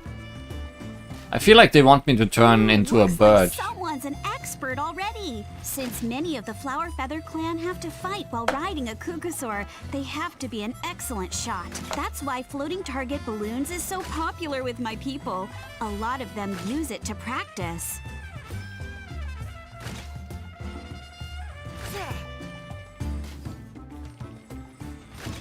I'm trying so hard to hit that bomb when there isn't even anything around it anymore.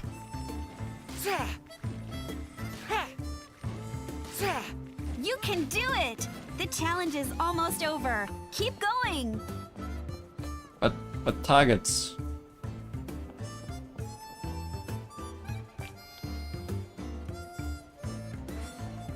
I don't think there's targets left.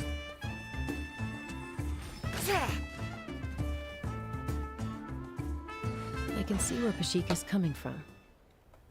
The view from up high really is spectacular. I don't usually notice, because I tend to just zoom along without taking in the scenery. Let's distribute these among our forces.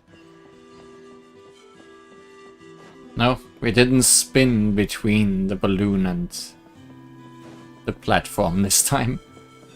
Maybe next time. Stand with me.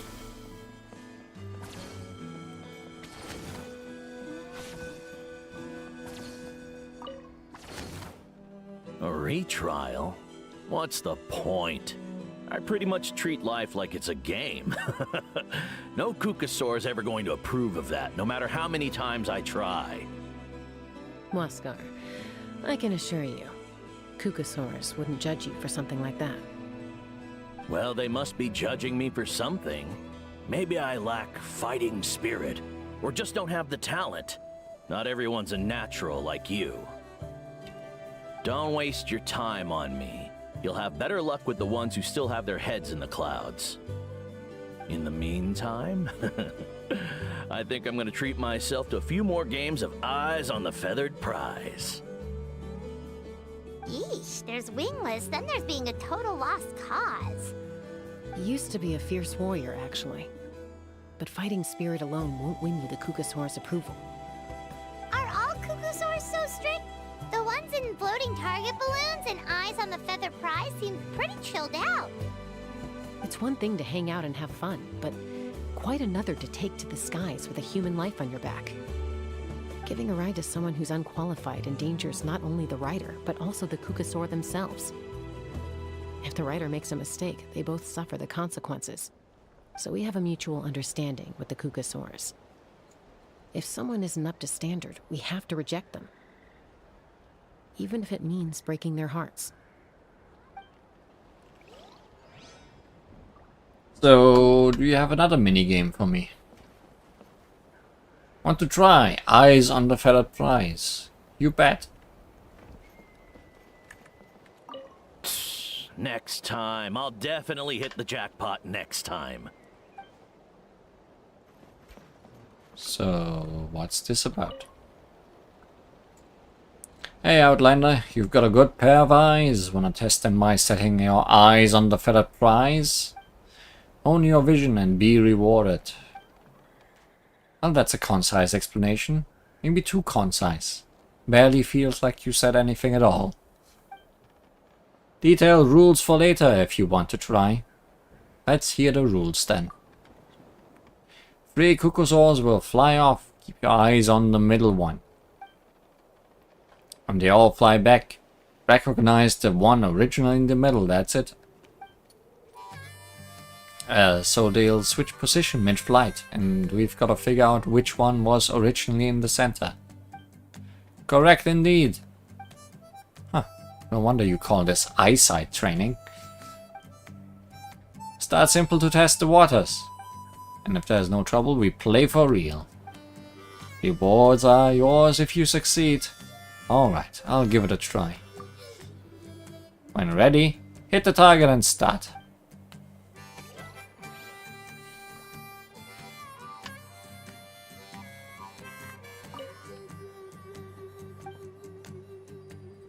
Forgotten the rules, sorry. That's not... I'll give it a try. I just wanted to talk to the thing.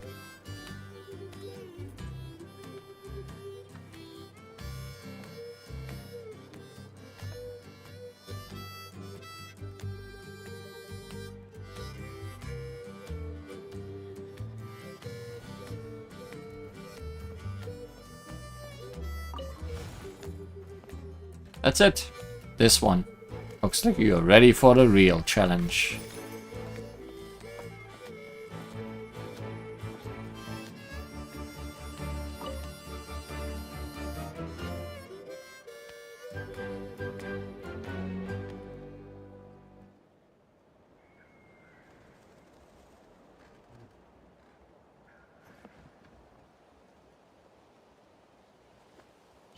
Don't put text now? I can't read that while looking at the bird. I also might not be looking at the correct bird anymore.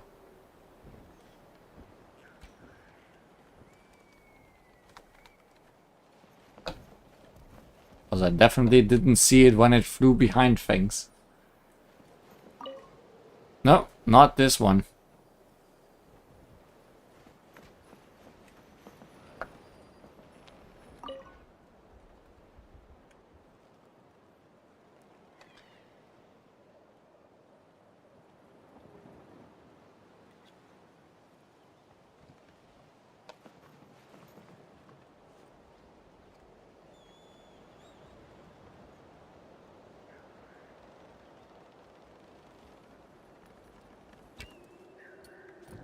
So it's that one then.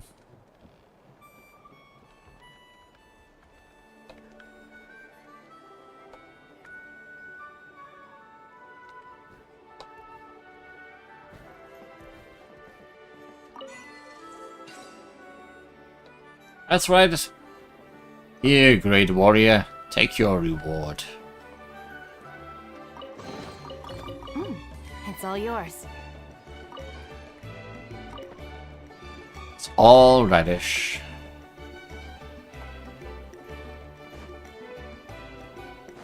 So will the last one also have a mini game for me?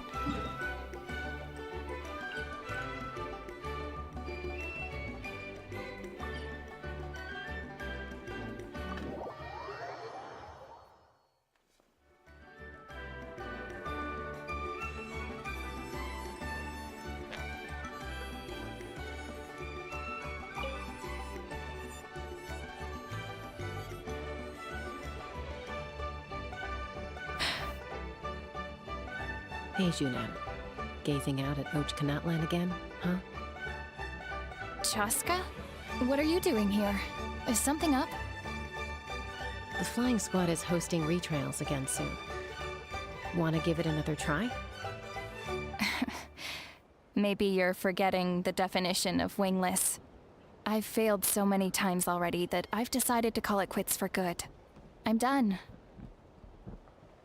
Elder Alpa always goes out of her way to come and tell me when a new trial is coming up, and it's nice of her to think of me.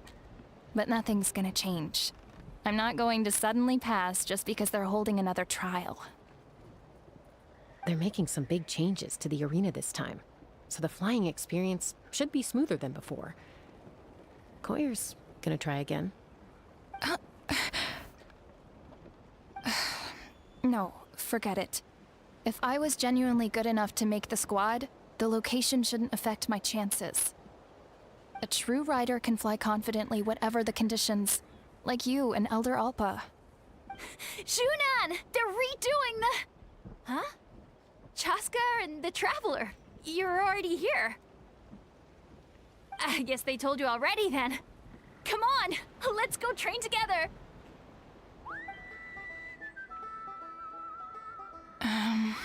I'm gonna sit this one out. What? Why? But you've always looked up to Elder Alpa. She went wingless after her injury and spent years drifting, but even she came back and made it in the end. If she can do it, why can't you? I mean, I don't have that kind of perseverance. And besides, the last thing I want to do is fail in front of her yet again. Oh, come on. You know you don't need to worry about that. Alright, well, how about we just treat this as you being my mentor? Then will you train with me? I mean... Enough umming and ahhing. Let's just get up in the air and figure it out as we go. Wait! Hold on, slow down. I can't keep up. Well, that's one way to do it. Yeah, Shunan unwittingly chose the hard way. They've been best friends since they were kids. If anyone knows how to get Junan out of a rut, it's Koyer. You helped Koyer deal with her internal conflict, and now she's done the same for someone else. You know, people often talk about how one conflict leads to another and so on. But sometimes in life, things spiral in a good direction instead. So that's the volcano of Natlan then. It looks weird. But very interesting.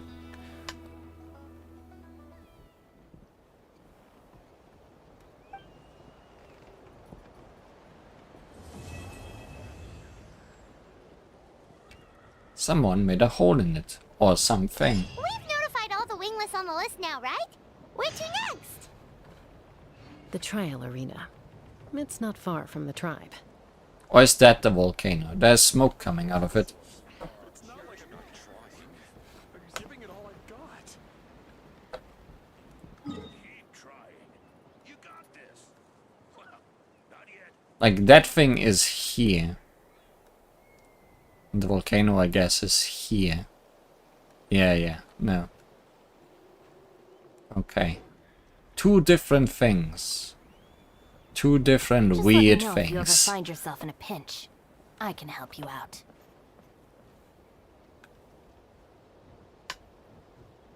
But just the whole formation of mountains around this thing.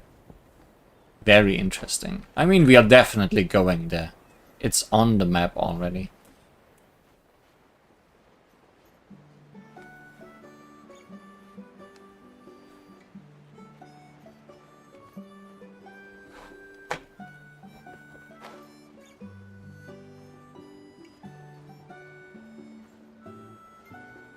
Yeah.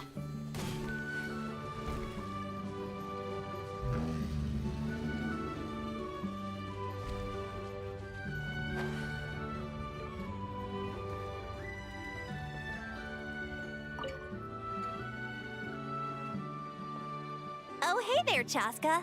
Did Elder Alpa send you? Yeah, she's got other things on her plate right now. How are things looking here? Well, the inspection revealed numerous blockages all over the trial arena. It looks like they're the result of ley line disorders caused by repeat abyss invasions. Theoretically, we just need to clear those obstacles, and the arena will fill up with gaseous phlogiston again. But that's proving difficult to achieve in practice, for all sorts of reasons. Why don't you head on down and check things out for yourself? Feel free to ask the staff for more details. The night before the trial.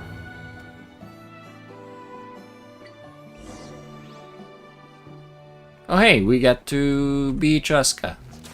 Jaska is a bow user.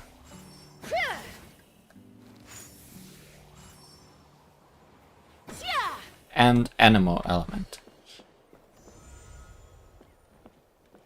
She also Take me up. has a giant gun.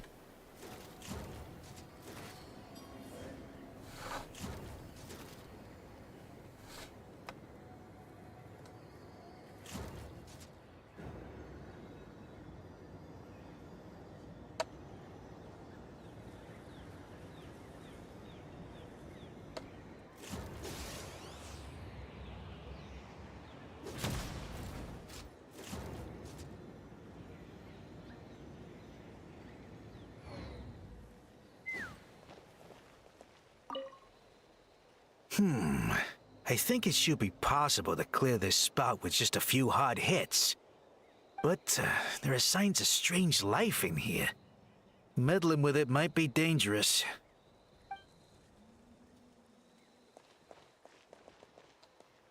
Be a problem.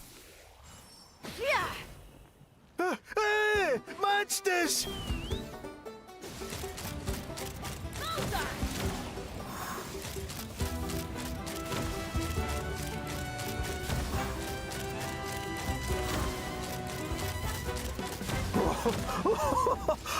I thought I was done for. Oh, this spout should be good now. Thank you very much. I thought I was done. Smaller than Navia's. Well, Navia's a cannon, not just a gun.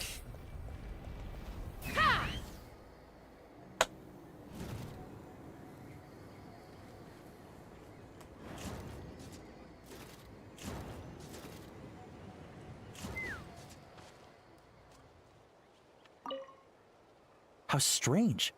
Why is there so much solid phlogiston here? Well, could be from the Children of Echoes. Maybe it got swept up here due to the ley line disturbances? And I did see those strange markings on the cliff. I can't think of a way to resolve this. Short of going all the way to the Children of Echoes to borrow it to Petlisaur. But you are in luck. I can just be one.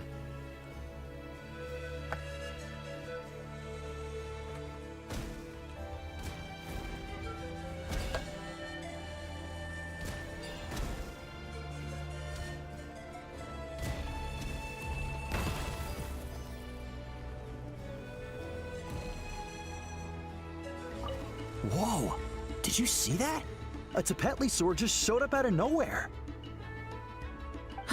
How did it get here? Just passing by, or... Huh. Well, not gonna argue with a good thing. The spout's clear. That's all that matters.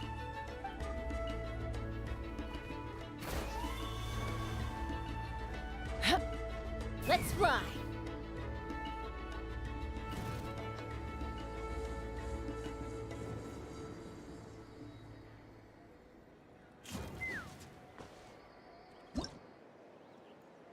Solid phlogiston in the flying area. A special form of solid phlogiston within flying zones, in which some sort of stable structure is contained, which makes it difficult to remove. However, if you can attack its structural weak points simultaneously, it may just collapse. This is crazy. I put all of my strength into it, but it just won't break. Maybe Inkanak was right after all. If a stable structure is formed inside the solid phlogiston, I'll need to hit all the weak spots at the same time to break it. But how am I supposed to do that? With a big gun.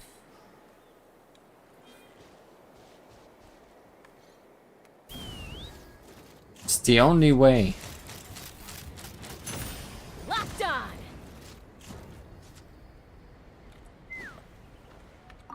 Ah, so that's how you do it. Amazing! Yeah, now you do it.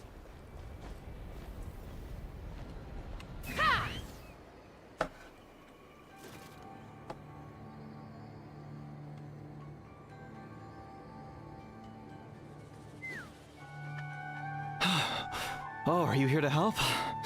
Thank goodness. There's no way I could do all this by myself. So the blockage here has to be cleared using a special bomb, but carrying explosives up that steep slope would be a recipe for disaster. If I dropped it or slipped and fell, I'd be blown to bits in an instant. So, my plan was to transport the bomb to the other side, then send it over in a hot air balloon. All I need now is for someone else to strike the balloon at the right moment, dropping the payload right on top of the spout, and problem solved. What do you think? Simple enough, right? I think I can handle that. Is that hot air balloon up there yours too? Huh? Oh, that one. No, I've got no idea who that belongs to. Or how they got it up so high.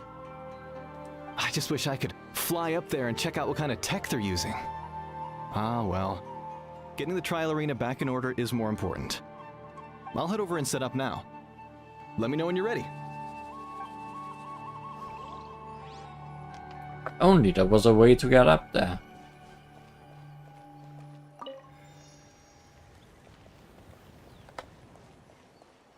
All right! Get ready!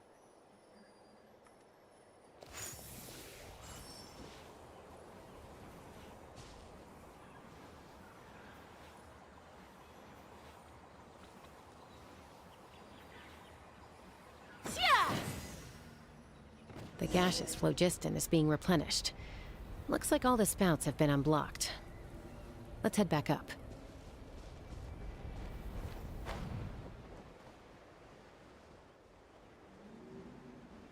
So that's not how you get all the way up there, huh?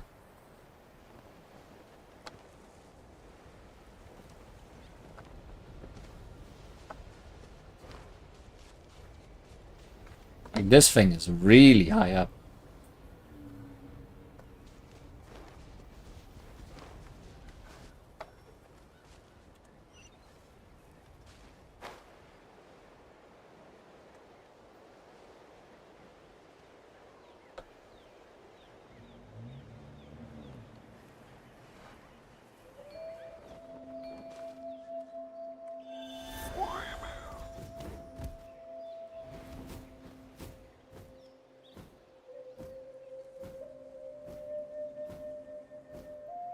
I don't think this will work out either.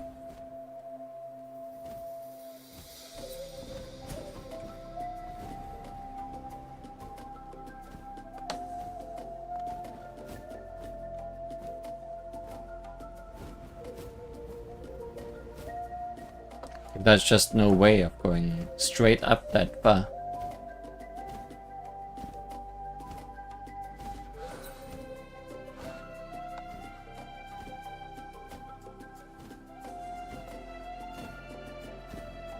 Yeah, no, not even close. Or wait.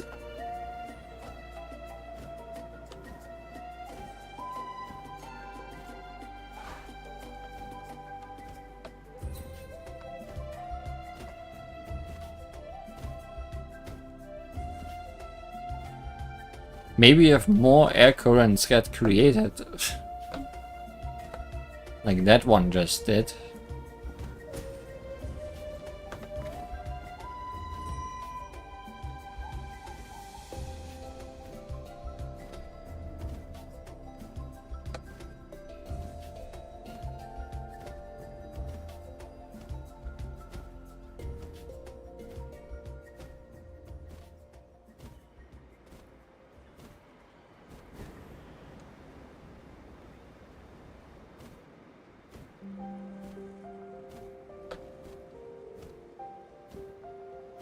I guess the trick is seeing where those are.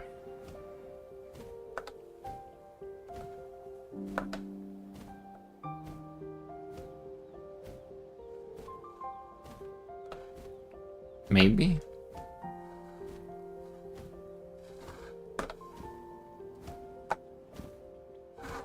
There is none.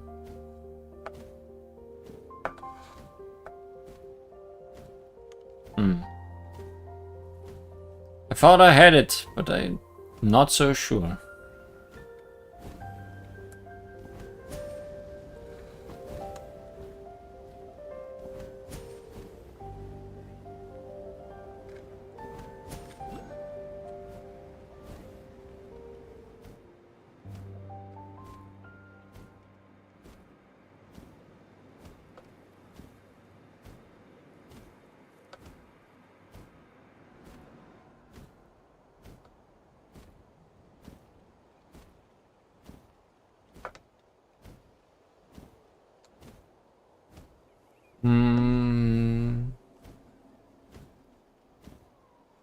No, doesn't seem to work that way.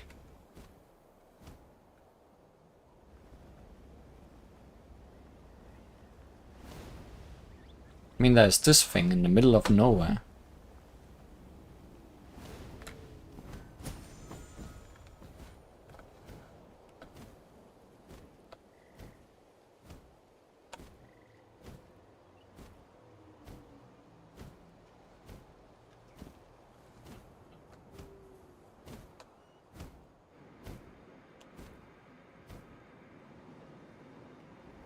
Nope, I don't get it.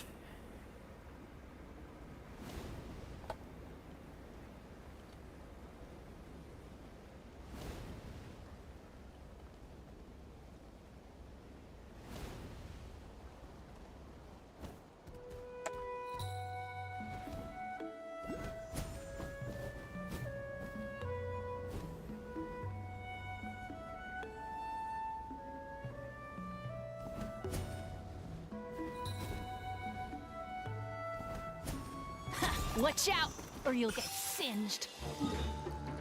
I'd rather not.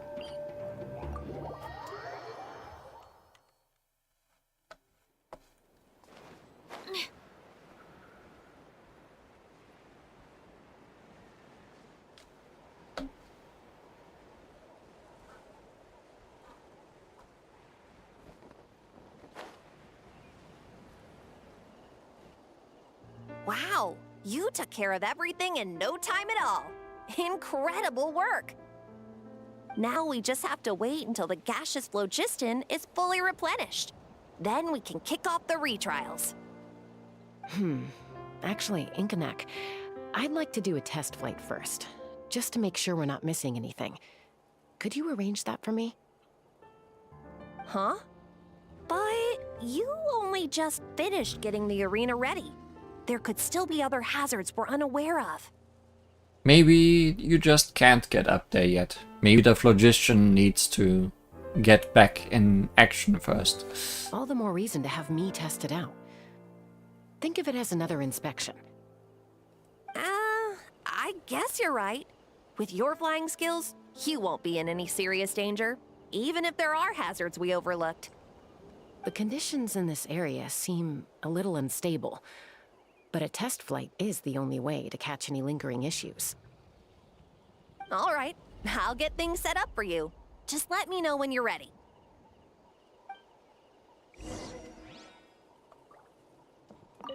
Are you ready? This should be a piece of cake for Chaska, but still, try to be careful. I'm sure she'll be fine. All right, then spread your wings and fly. Spread your gun and glide.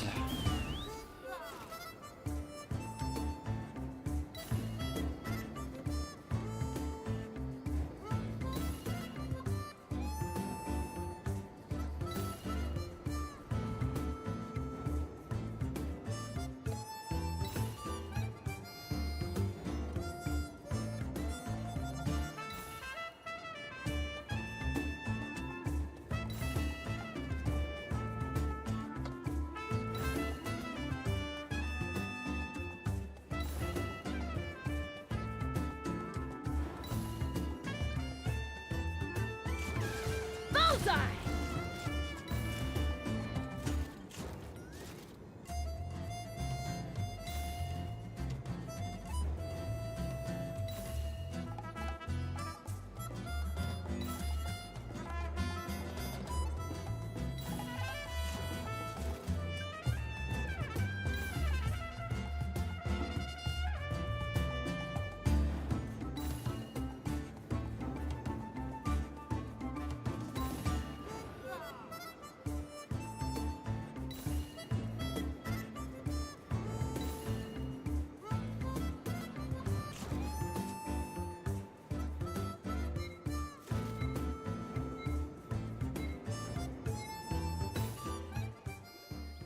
That was amazing. Paimon couldn't take her eyes off you. So, any further issues with the venue? No, nothing major. Give it a few days, and we should be able to conduct the trials. Help! Help me! You're from the Flower Feather clan, right? Please, come quick, you've got to help us! Catch your breath first. What's the situation? We got attacked by a Kukasaur. My friends are still stranded in the middle of the road with the goods we were transporting. Please, I'm begging you, save them! Huh? Are Kukusaurs really that aggressive? Do they usually attack groups of people unprovoked? So, are you the merchants that came by? Not in my experience, but there are exceptions to every rule. Let's go check it out.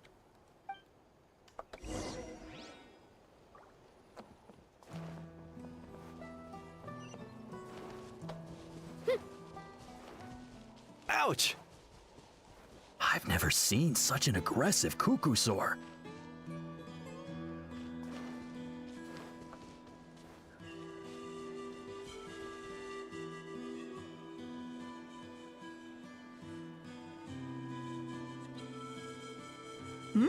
Chaska? Traveler? This is a surprise. Elder Alpa? Huh. So, where's this aggressive Kukusaur we've heard about? Already flew away. Looks like it backed off once it realized that reinforcements were coming. So why do you think it attacked these people in the first place? Was it after the food? No. These merchants are even transporting food. Ah! Thank goodness! The phlogiston wings are intact! Phlogiston wings? Thank you so much for coming to our rescue. These phlogiston wings are our most prized goods. If anything happened to them, it would ruin us. Wait a minute. Are you the merchants that were looking to collaborate with us? Wormy told me about you. Yeah, that's us. So I take it you're Elder Ulpa? Sounds like a dish. Yeah, I thought that too. I am. You must be exhausted from your journey, not to mention shaking up from the attack. Let me bring you back to our tribe to rest. We can talk business after you've recovered. But Elder Ulpa, what about the Kukasaur attack? Well, our guests here weren't seriously injured, and their goods are intact. Perhaps that Kukasaur was just having a bad day. There are so many of them around here. You'd expect something like this every once in a while. I don't think we need to pursue it any further. More importantly, how are the preparations for the flying trials going? Is everything in order over at the arena? Everything's on track. The trials will be able to start very soon. Huh? Did you say flying trials? What a coincidence! Sounds like a perfect use case for our phlogiston wings. You'll be pleasantly surprised by what they can do. We'll replace those birds with technology. Oh, really? Now I'm intrigued. Well then, let's forget all about this Kukasaur attack for now. We have some serious business to discuss. Nobody will ever need Kukusaurs again. Huh? So that's it? That all went smoother than expected. Well, guess we'd better get going. Huh? Except the phlogiston wings are made from Kukusaurs. What are you looking at?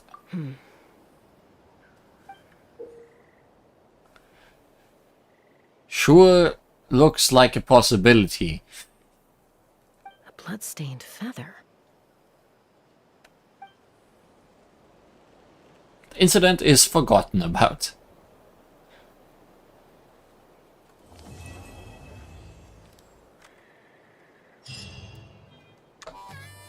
Surely, no incident is really happening. About ready to hold the new flying trials by now. Let's go check it out.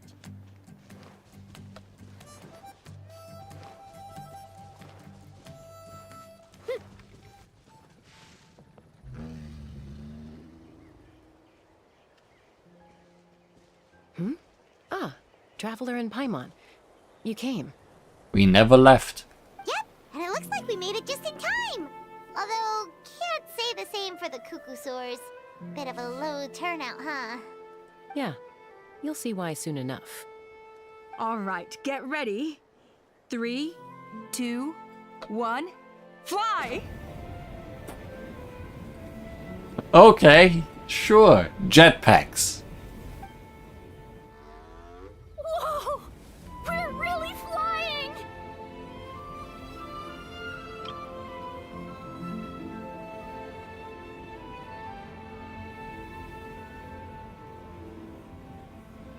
I feel light as a feather.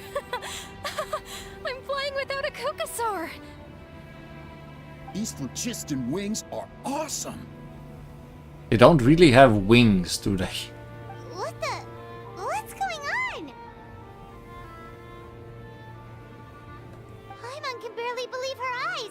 How did they fly all on their own? What happened while we were gone for 5 seconds? The merchants we ran into that day were selling a product called phlogiston wings.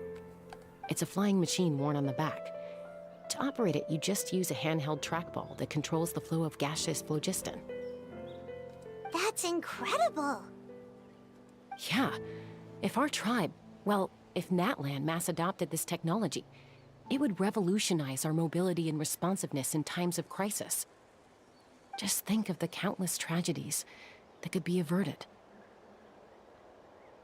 I feel like I'm dreaming. Did I really just fly on my own without the help of a Kukasaur? Can we replace our wing glide thingies with those instead? You'd better believe it. Plus, you just passed the flying trial. Right, Elder Alpa? Elder Alpa? Should this really count as a pass if we did the trial using phlogiston wings? Why not? The scoring rubric is about flying performance. It doesn't specifically say you have to ride a Kukusaur, does it? Yeah. Like, Chaska is using a flying gun. Surely that means this also counts. Yeah, maybe, but... I mean, even Chaska had to ride a Kukusaur in a trial, right? And the whole point of the trial is to test both your flying technique and your ability to work with a Saurian companion. Okay, so Chaska had to use a bird for the trial. Well, if we can fly by ourselves, maybe we don't need to test the ladder anymore. Chaska, Traveler, what are your thoughts on this new invention? An unknown quantity. Should use it with caution. It might just explode. Right? That's what I think too. I agree that they have strategic value. But I don't think it makes any sense to evaluate candidates by the current testing standards if they're using phlogiston wings. Why? Shunan finally mustered the courage to go through with this. And now you're saying it doesn't count? We don't have any experience using these wings in battle. Nor is it immediately obvious how to incorporate them into the existing systems in our tribe. Taking a longer-term perspective, I think we need to start by getting thoroughly acquainted with how these things work. Then we can develop a new trial format with new assessment criteria, tailored to candidates using the phlogiston wings. You all raise valid points. But Chaska, while your proposal sounds perfectly reasonable, it would probably take years to put it into practice. We lost so many people in that war. These phlogiston wings could be exactly what we need to strengthen our forces and boost morale in this trying time. And as for real-world battle experience, there will be plenty of opportunities to gain that. I have high hopes for you, Junon. Huh? Hey, stop staring into space! Say thank you! Oh, thank you. Thank you, Elder Alpa. You have nothing to thank me for.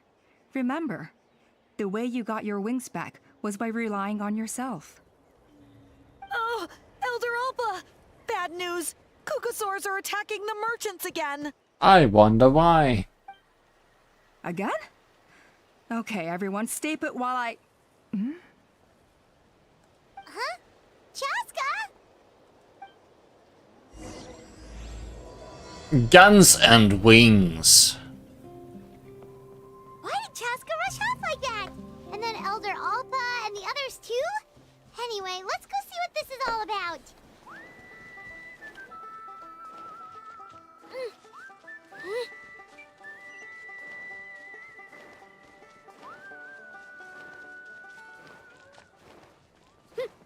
Shockwave!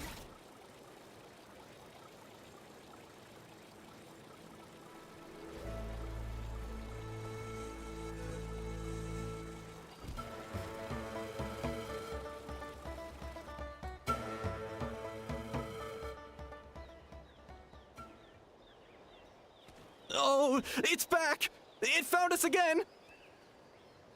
Run! Get out of here!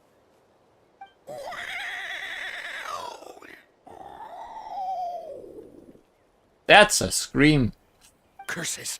She's really riled up this time. Hey! Stop running! We'll never outrun a creature with wings! Get back here and let's fight!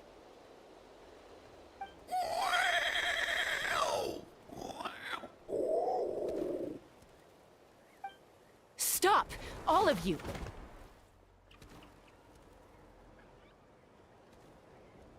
Chaska! Oh, wonderful! Quick, get rid of that thing!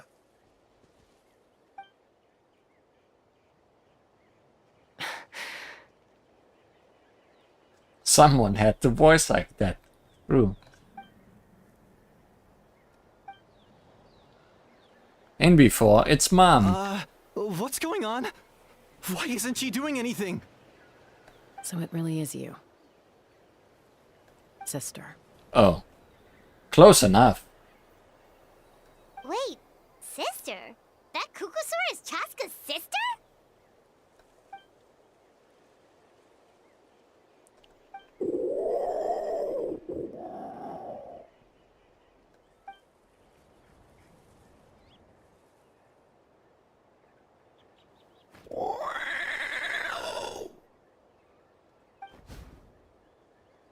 Koya, wait! Is Chaska gonna be okay? Should we go check on her? Is everyone all right? We're okay. No serious injuries. Thank goodness you all got here just in time.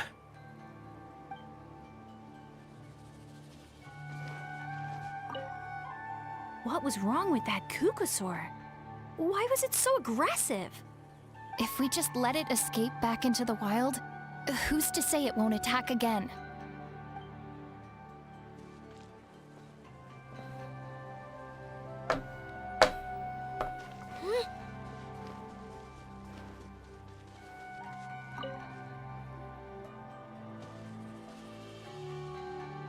Chaska, are you okay? I'm fine. Sorry for making you worry. Not going to keep following, huh? No point. She's an expert at hiding her tracks. Once she's shaken you off, you'll never catch up to her. I mean, things that fly usually don't leave tracks. At least, I always used to lose to her at hide-and-seek when we were kids. And you were kids. Well, yeah. You know I was raised by Kukusaurs. Anyway, she and I grew up in the nest together. Her name's Koya, and she's my big sister. We played together all the time, chasing each other through treetops or mountaintops. It felt like it would go on that way forever. Until the day I was sent back to live with the humans. Not all Kukusaurs are friendly towards people. Koya, for instance, she's fine with me because we grew up around each other, but she's not fond of other humans. When Mom decided to send me away, Koya strongly protested, and after I left, she became more and more reluctant to interact with humans. Maybe she thinks that humans stole you away from her. It's a possibility, but in any case, we still stayed best friends at first. I had a hard time adjusting to life in the tribe, so whenever something went wrong, I'd run off into the wild and vent to Koya. Ah, so that's what Uncle Cusco was talking about. He said you seemed to prefer hanging out with Saurians to your own kind back then. Yeah, I did. But then, gradually, everything changed. With a new mom and dad, a new tribe, and Koichi, I started getting curious about these humans, and made an effort to understand their behavior. The more time I spent with them, the less I spent with Koya. And then, one day, it was Koya's turn to leave the nest.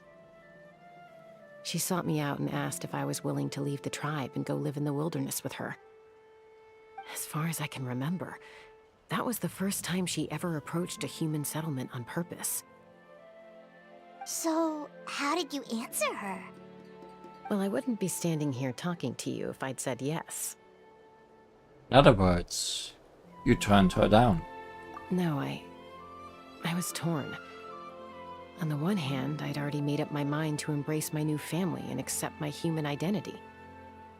But I also knew that Koya wasn't a fan of humans, and I didn't want to disappoint her. She took my hesitation as an answer. She saw it as a personal betrayal, threw a huge fit, and then flew off. We hadn't seen each other since, well, until today. Not for a lack of trying, though. I tried asking Mom where Koya's new nest was so I could talk things out with her. But Koya had already asked Mom not to tell me where she'd moved to. It must be hard for Mom, being stuck between her two daughters. So I didn't press the issue. And I didn't go looking for her. But after today's events... If things carry on like this, I need to make sure I find her before anyone else. Even if she doesn't want to see me. For now, let's bring the wounded back to the tribe. And see what Mutota and Elder Alba have in mind.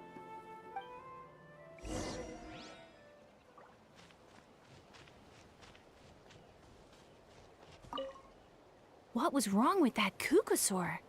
If we just let it escape back into the wild, who's to say...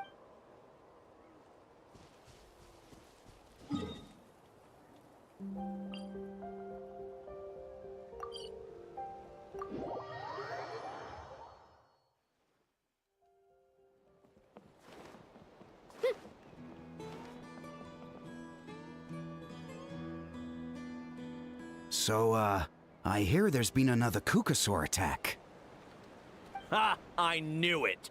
They're wild animals, and they can't be trusted. Hey, show a little respect. The Kukusaurs are our partners. Maybe in the flying squad, but they don't give a hoot about the rest of us. Well, now that we have the phlogiston wings, do we even need the Kukusaurs anymore? Are you kidding? How are we supposed to protect our tribe without them?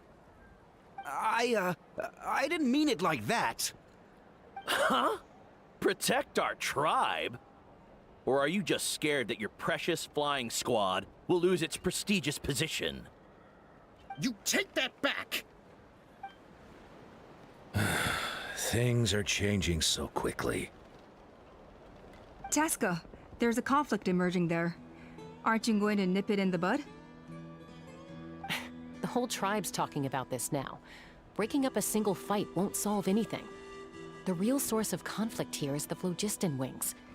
And what happened with Koya. On any other day, people would just brush this attack aside. After all, clashes between wild Kukusaurs and humans are no more common than those between people. But now that the phlogiston wings have entered the equation, it's sparked a debate over whether our tribe needs the Kukusaurs at all. I worry that we risk repeating the mistakes of the Cinder City. Back then, Lord Ochkon's hatred of the Saurians nearly destroyed the peace forged by the Pyro Archon. Chaska, to prevent things from deteriorating further, I'd like to task you with restoring peace to the tribe. I will. Traveler, you've already done so much for Natlan, and the Flower Feather clan has no right to ask more of you. But... say no more. I'm in. Chaska is my friend. And the Flower Feather tribe as well. Thank you. And don't forget about Paimon. Just leave this to us. This whole situation has unfolded so quickly that it's put us on a back foot. To tell the truth, it makes me a little suspicious. You think someone might have orchestrated all this? It's possible. Leave it with me. I'll look into it. Also, Chaska, could you try to keep a low profile while you're out there digging around?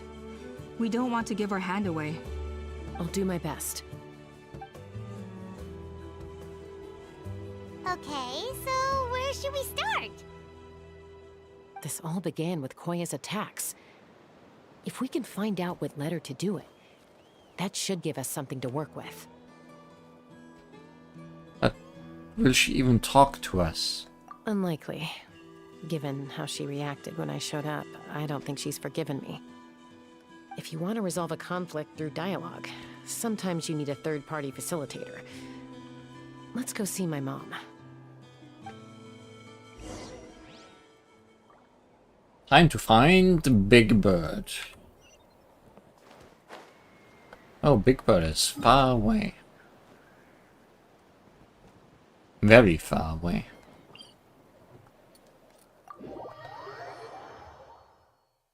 I think we need a bird.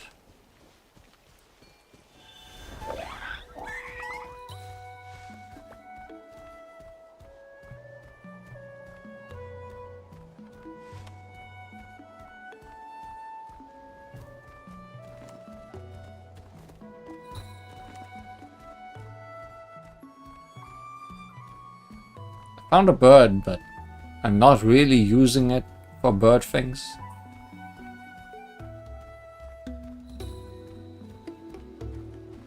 Would need something to fly off of.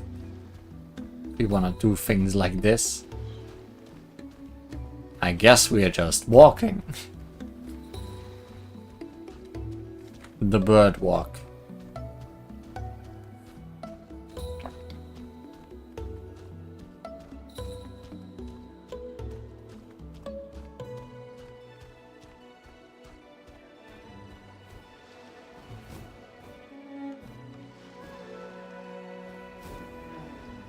I tried.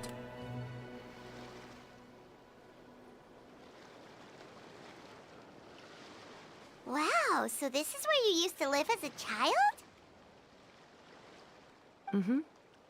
When I was little, we used to do this thing where I'd jump from the top of this tree, and Koya would fly over from the platform and catch me in midair. Or sometimes we'd both fly from the treetop together, and then after some aerial maneuvering, she'd throw me up onto that platform. After we got a bit older, we went to the nearby shores looking for even greater heights. Stop! You're gonna get Paimon a heart attack! Oh, really? I just thought it made a fun story. I liked it. Then I'll share more with you when there's time. Anyway, back to the matter at hand. 100% success in catching so far.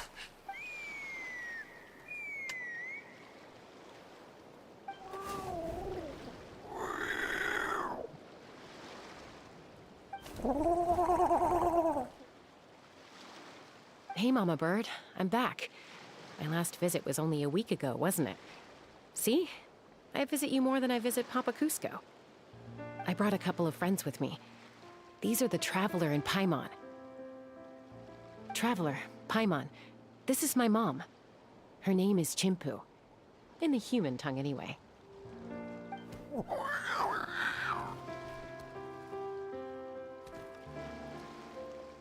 Hi! So you understand Saurian language? No, not really. I don't speak it as such, but I can sort of get the gist. Although only with Mom and Koya, since I spent my formative years with them. Even then, it's basically a best guess based on their sounds, body language, and expressions. Seems to work about 9 times out of 10, anyway. As for whether Mom understands me, I can't always tell. But somehow we still manage to communicate. Call it the family bond, I guess.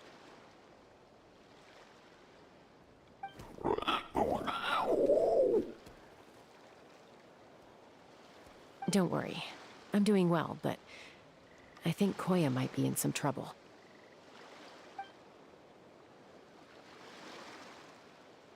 I know she's never been a fan of humans, but she's never deliberately attacked them before either. What's behind this sudden change? Does,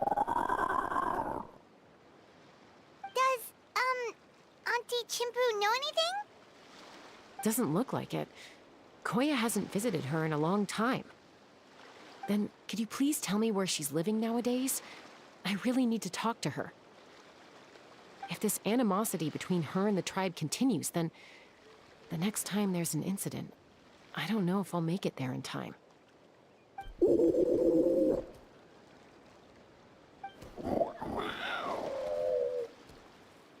What did she say? She said she'll take us there. Thank you, Mom.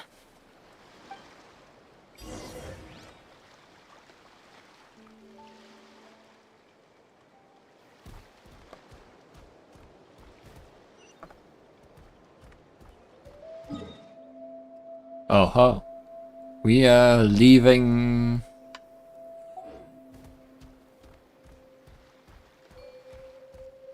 Where we are behind.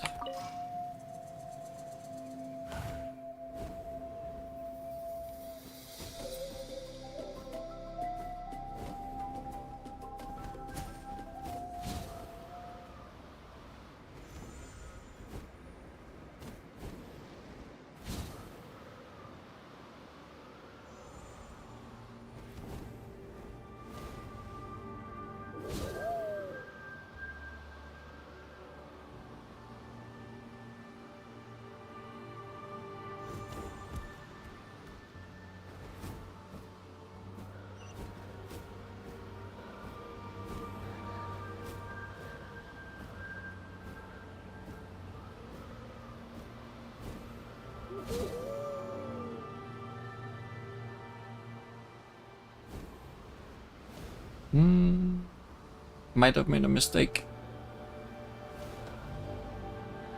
Not sure if we'll get that.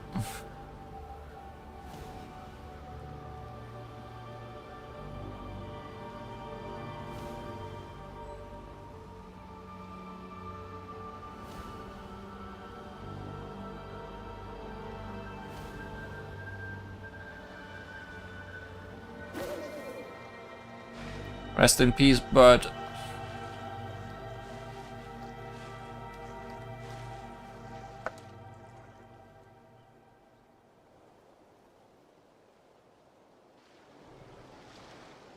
This is a really remote location. Because she was trying to get as far away from humans as possible. We stay here?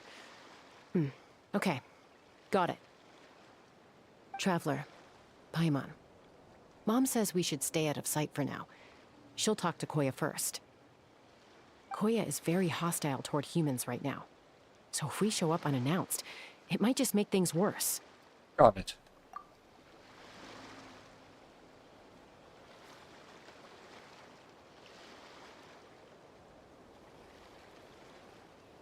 You're right, she is more faded.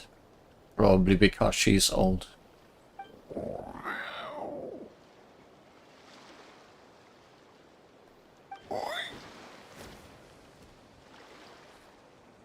Surprise! Mom's here. Any idea what they're saying? Sounds like things are more complicated than I imagined.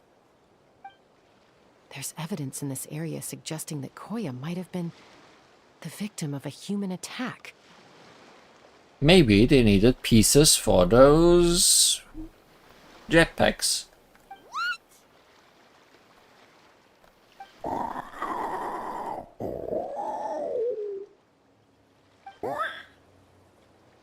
No, What's wrong? it's Chime, Koya's child. The attackers kidnapped her. They came over the sea, under the cover of night, and they took Chime. What the heck? Who would do such a thing?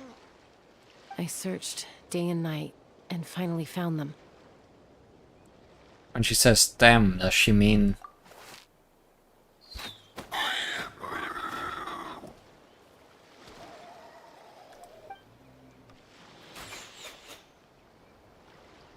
Oh, yeah! Tafal's contraption is working like a charm. Got her in one.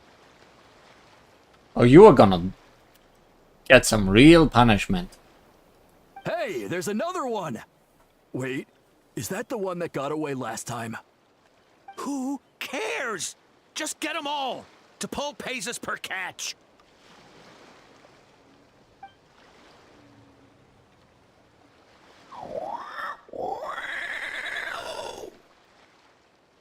Time to pull out the big gun.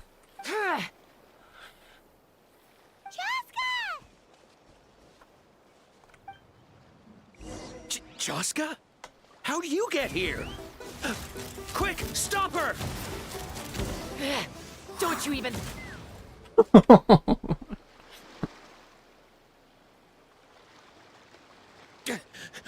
Don't come any closer, or I'll... Go, Phlogiston Wings! Take me out of here! Ah!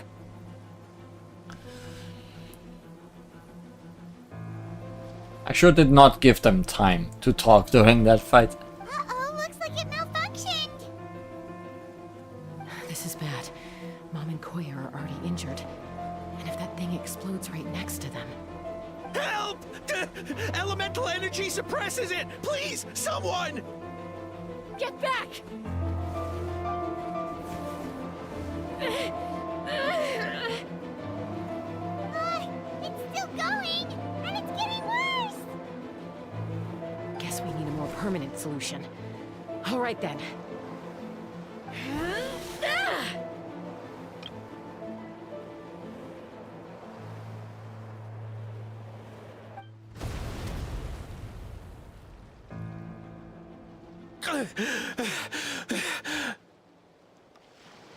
That was too close. I thought I was gonna die. That can still be arranged.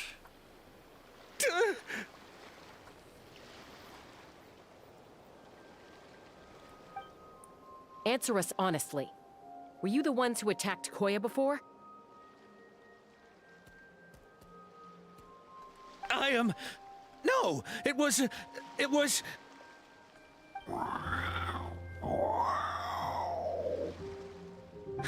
Well, she says it was you. You still want to deny it. We have other ways of making you talk.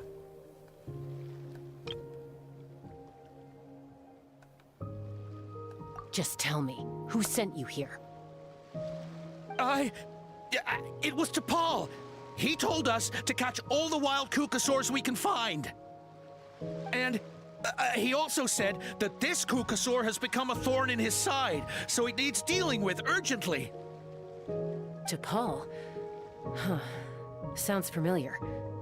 But where from? So where is he now? Well, he tends to send his orders in writing. He pretty much never communicates with us in person. When he does, he wears a mask to hide his face. And whenever we trade Kukasaurs for phlogiston wings, we deal with his henchmen. So you didn't even make those wings? All we did was slap some labels on them and transport them over here, to make them look like they're imported. To make it harder to trace their origins. Why does he want you to catch Kukasaurs? I don't know, honest! Well, that's mighty convenient, huh? What about if I held a gun to your head? Would that change your answer? No need. I'm sorry. I'll tell you everything I know. T'Pol doesn't tell us much, but he always stresses that he wants them alive. So that gives us some clues. This is just a best guess, of course, but we suspect that the gaseous phlogiston stored in the trackballs is drawn directly from the Kukasaurs. What?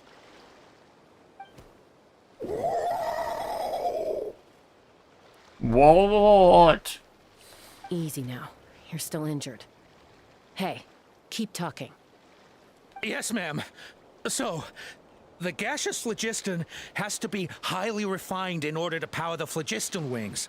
The slightest imperfection can have disastrous consequences, as you just witnessed. But the Kukasaurs have a natural ability to process gaseous phlogiston. So, if you use them as an intermediary, then...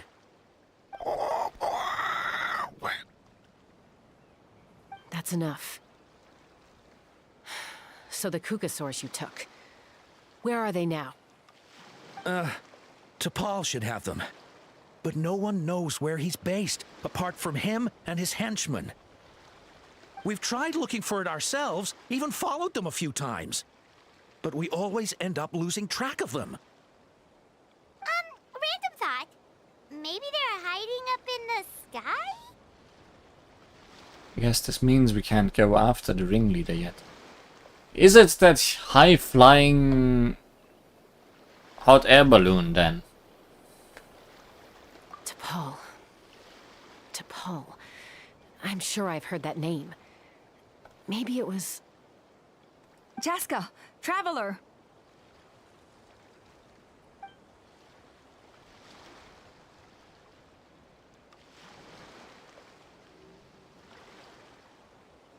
That voice! It's Alpha!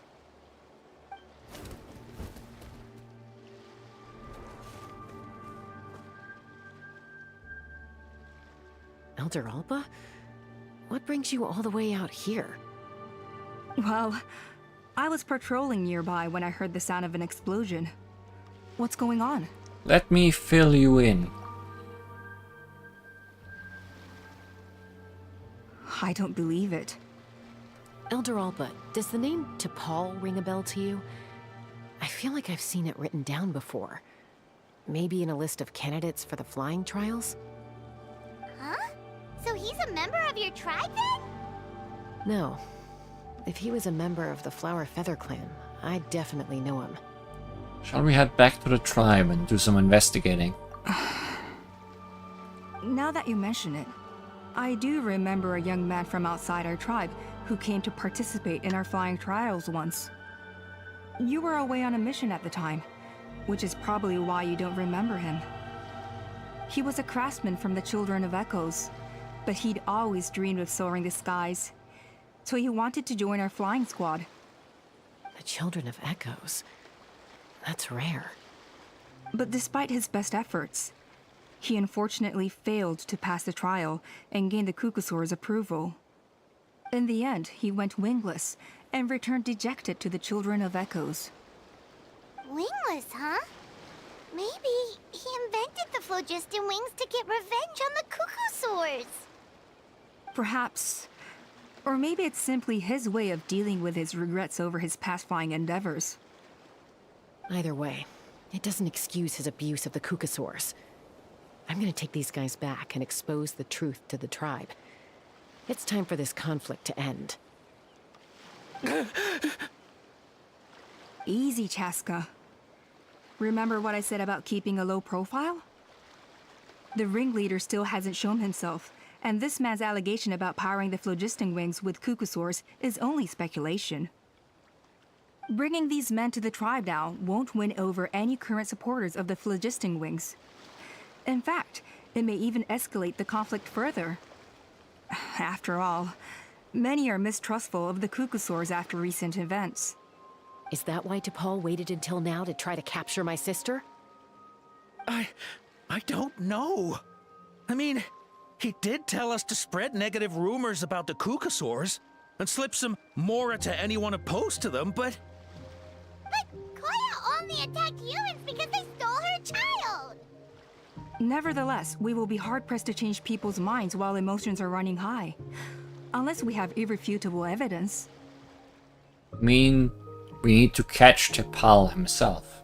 Bravo! My thoughts exactly. In the meantime, leave these men with me. I'll escort them back to the tribe.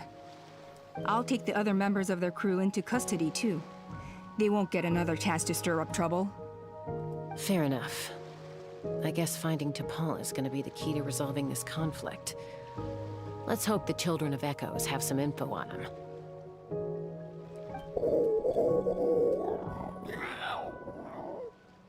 Sorry, whatever it is, it'll have to wait till this is all blown over. I have to fix this situation before it spirals out of control. Mom, Sis, rest up and get well soon. I gotta fly.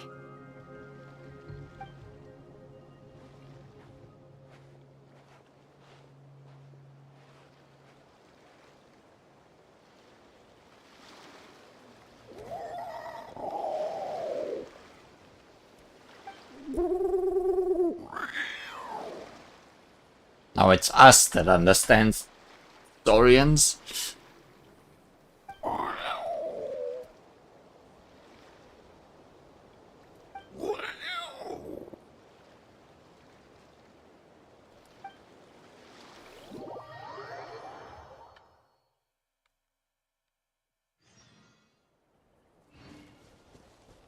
Oh wow, you actually teleported me to the Children of Echoes. How convenient of you.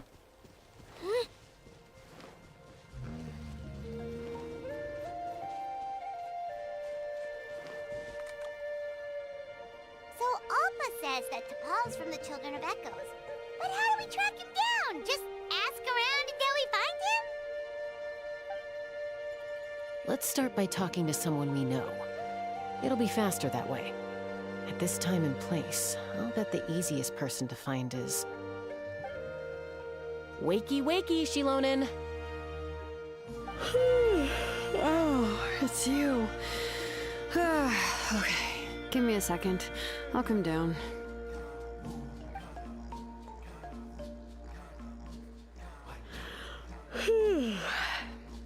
Seems like you two both love climbing trees. I climb trees to fly further and see farther. I don't usually stop for a nap. Well, we're not all like you. Always full of energy, even after flying around all day. Yeah. So, you've come all this way and interrupted my precious nap time. Might I inquire as to, why? Should have hit the tree. Yeah, shake it until she falls out. I'm sorry, Shilonen, but it couldn't wait. Does the name T'Pol mean anything to you? He's a craftsman, apparently. Huh. T'Pol. Yeah, that rings a bell. I think that's Puma's child. Is he in the tribe right now? Nope, I'm afraid you're a few years too late. Why are you looking for him? It's a long story. Huh, phlogiston wings. Wow, okay. The kid actually pulled it off. Well, looks like no more rest for me today. Pulled it off? You mean he's tried making something like this before? Yeah, he started trying to build a flying machine right after he got back from the Flower Feather clan. So right after he went wingless then. Was this flying machine anything like the gun you made me? You mean your gun that's harder to tame than the proudest Kukasaur? No, he wanted to build something that allows anyone to fly freely, even if they're not naturally gifted. I'm surprised we are getting an explanation for where that damn gun came from. But I guess I should have guessed it's made by you. But he never got very far back then, though. Blew up his workshop a few times and barely made it out alive. I never really kept up with him after that. His parents traveled a lot in their youth and only returned to the tribe after he was born. But they settled in a remote area and don't interact with other people much. Which means most people in the tribe don't know them very well. Your best bet is to chat to his direct family. I'll go get Puma. Wait for me in front of the workshop. I won't be long.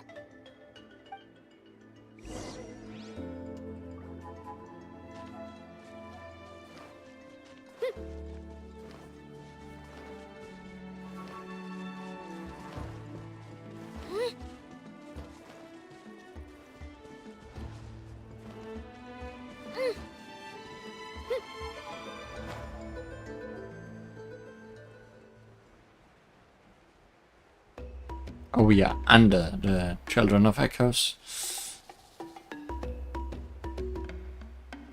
Is there an easy way up? Anywhere?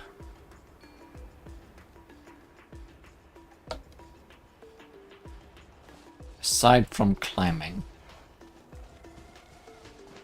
I mean, I can climb. It's what I do. Spin to win!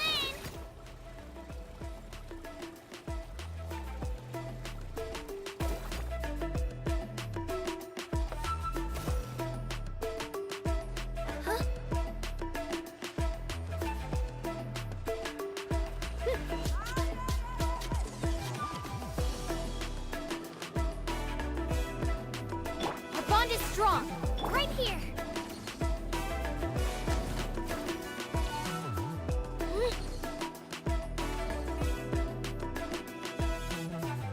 I'm back. Allow me to introduce to Paul's mother, Puma.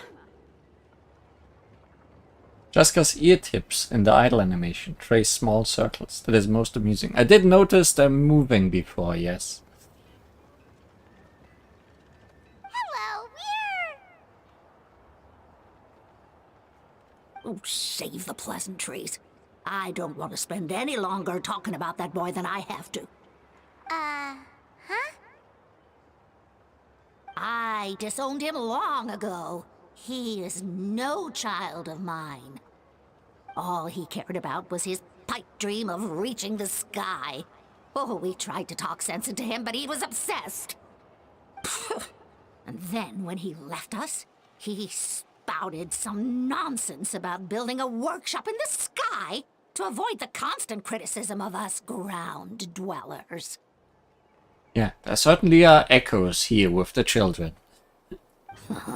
He left his notebook behind. Whatever questions you have, you can look for them in there. I am done talking about him. He's no son of mine. He never called me Mom anyhow.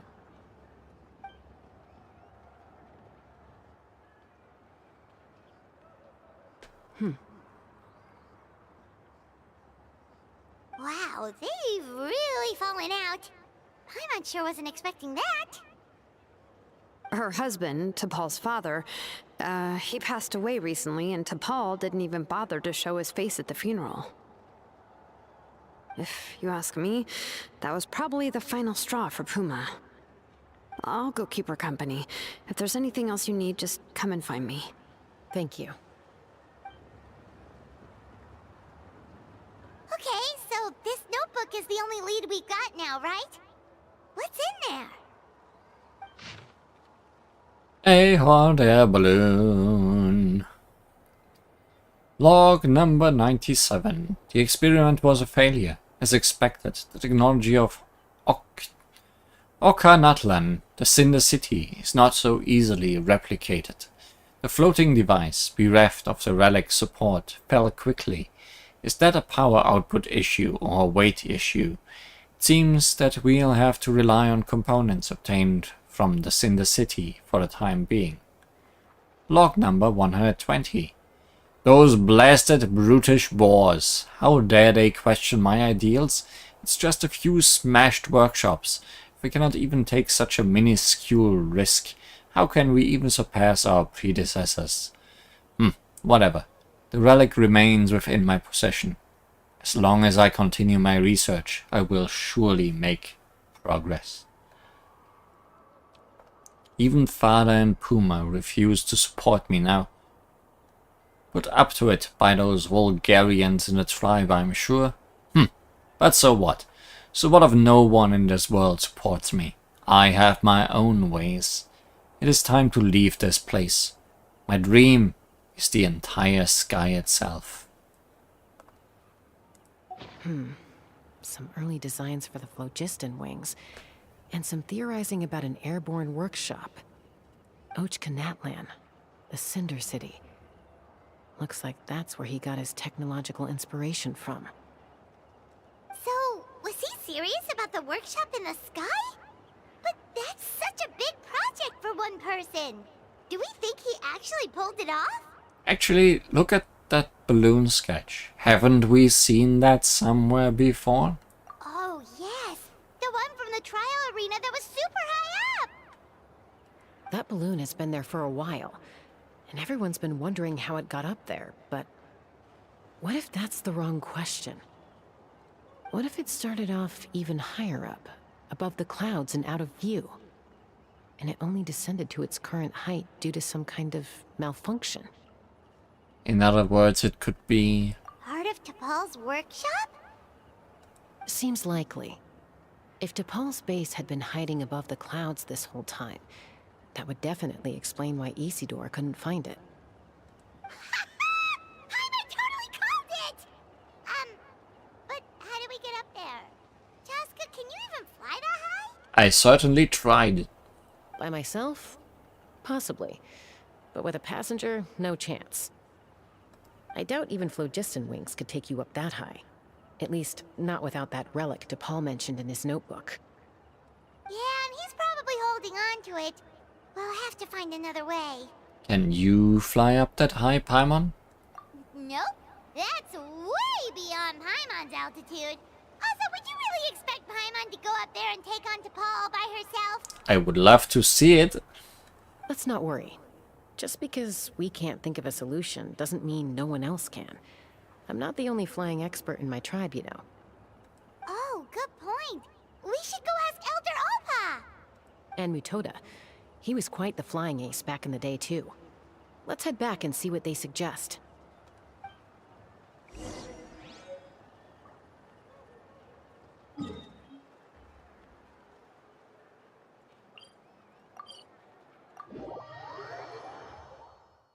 Get into a cannon and let yourself be shot up there. I'm sure Navia will like to help. Have you gone mad? The Kukasaurs no more Kukasaurs. Chaska, you're finally back. Things are getting really tense in the tribe. Have you made any headway with your investigation?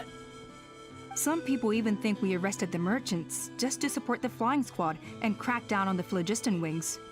Things are still escalating even though we've rounded up the merchants. Maybe there are other parties out there fanning the flames too. We found some promising leads, but there's a major obstacle standing between us and the irrefutable evidence we need.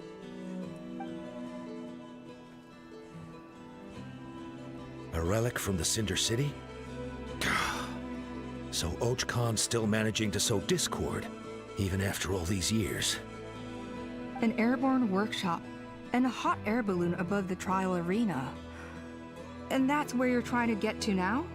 Any ideas how we can get up there?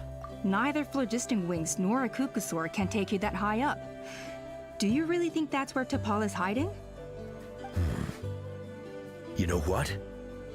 There might just be a way. Hi, Ellie. What's up is a workshop we can get to. Really? Do you still remember those spouts in the arena? When they were all blocked, the gaseous phlogiston was trapped and unable to flow. But now, it's flowing freely. If we were to block them up again... You mean all of them except the one at the very top of the arena? To build up the pressure there? Precisely. With all the gaseous phlogiston flowing through one spout, it would create a high-pressure wind current. And then we just ride it up into the sky!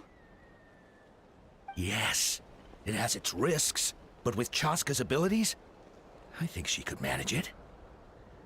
It's an extremely risky approach, but I agree that it's feasible. Although we might be getting a way to get up there. If you want to give it a try, check with Inkanak at the trial grounds. She can explain how to block the spouts. Chaska, if anyone has a hope of seizing this evidence from the high heavens, it is you.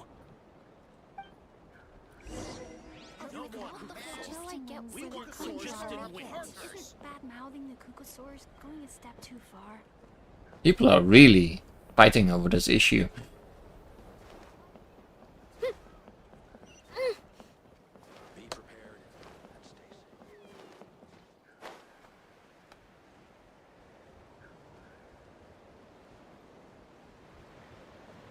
But yeah, I guess if we do block one of the things, then it makes sense that another one would shoot us higher suddenly.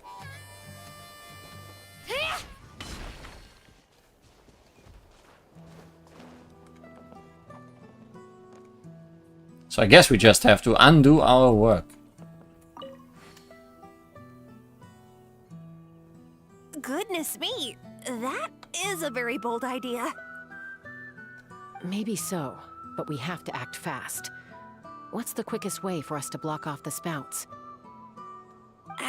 From a technical perspective, I'd have to advise taking some measurements and carefully planning this out first. But I'm guessing that's not what you want to hear. Sorry, Ellie, not interested in that kind of stuff. But thanks for asking. Right. Then we'll have to take the rough and ready approach. See the solid phlogiston over there? Our prior inspections revealed that some kind of stable structure has formed inside, making it highly damage resistant.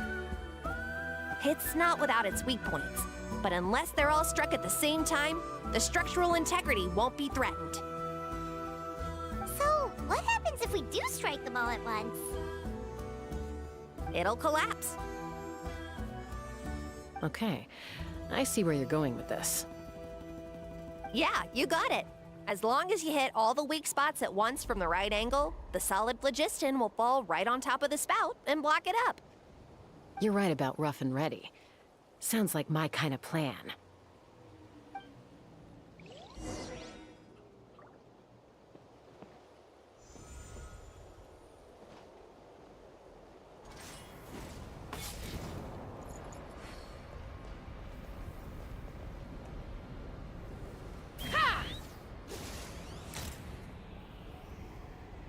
Locked on!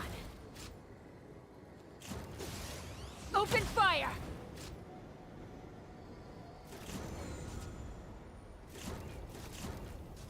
Yeah, break that. Okay.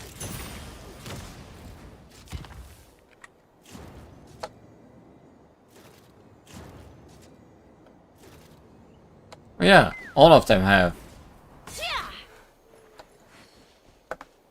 convenient rock formations around them. Let's fly!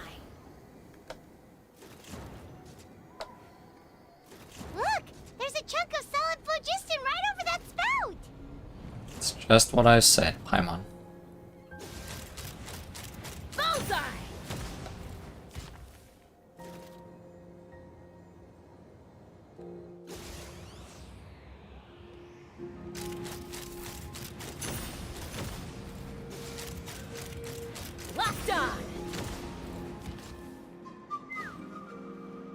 Mama.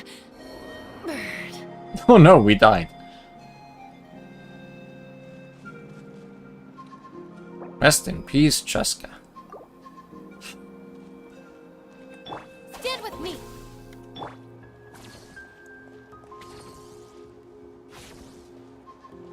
How do we get up there? Now that we got rid of all the magician, I guess with this.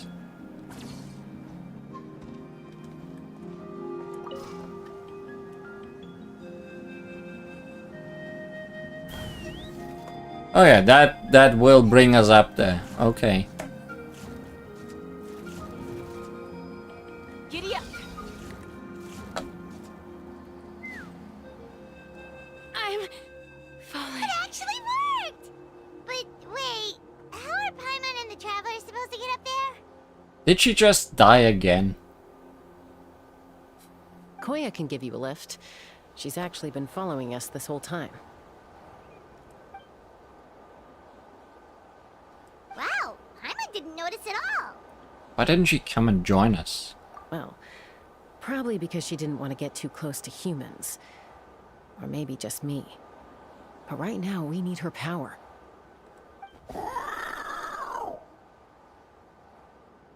Whoa, you didn't even have to summon her.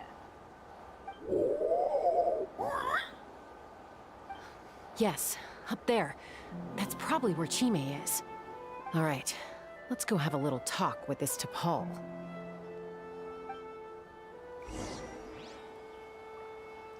Well, thanks for reviving me. If I did die.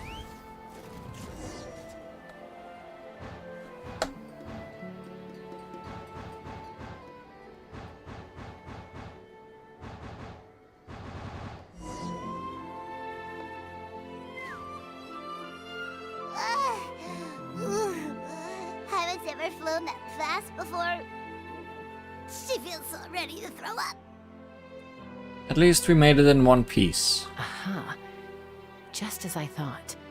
It might look like a regular hot air balloon from the outside, but up close, it's clearly been heavily remodeled. And sure enough, it only descended below the cloud line because the custom-built machinery malfunctioned. Can you tell what the issue is? I should be able to figure it out with T'Pol's notebook. Thankfully, I know a little DIY from fixing up my guns when they're having issues. That should just about do it. Now all it needs is a nice hard kick.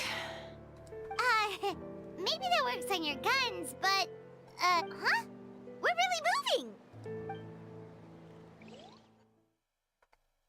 Up, up, and higher up.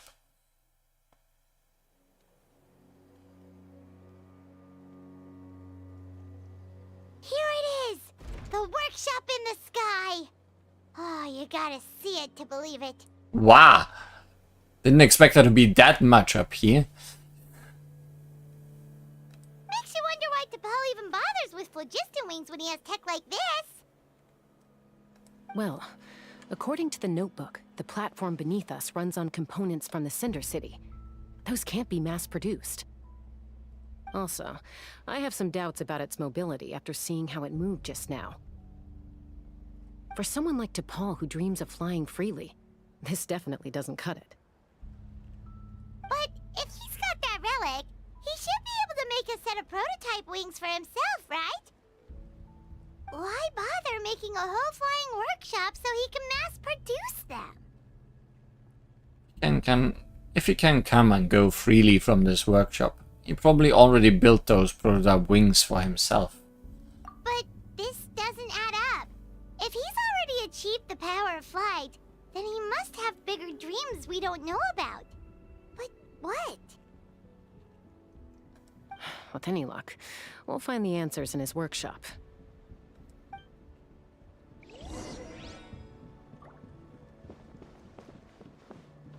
So...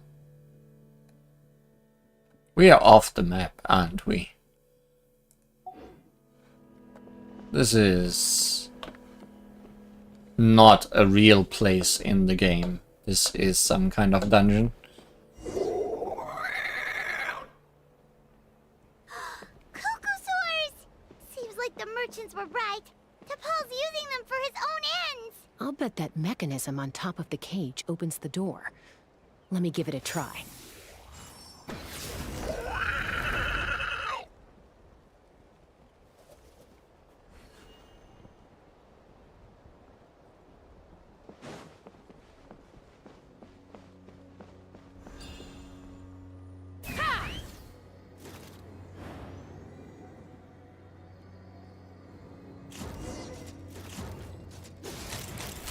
Open fire! Why won't it fly away like the others? Is it... She's still breathing, but barely. By the looks of it, T'Pol was using these cages to extract phlogiston from the Kukasaurs. Once a Kukasaur is drained of phlogiston, it becomes too weak to move. We'll have to come back for these ones after dealing with T'Pol. There's another notebook here. Let me see. Looks like a record of his phlogiston research. Log number 330. With the support of... I was finally able to launch the airborne workshop. Even though it relies on the relic for 80% of its power supply, I've at least taken the first step. Log number 348. Research on the relic is progressing well. I should be able to replicate the technology and scale up production very soon. Has proposed a name for this groundbreaking invention: the phlogiston wings. I think I'm getting close. Soon I will achieve my dreams. Log number 377. Encountered some issues with the new smaller model phlogiston wings.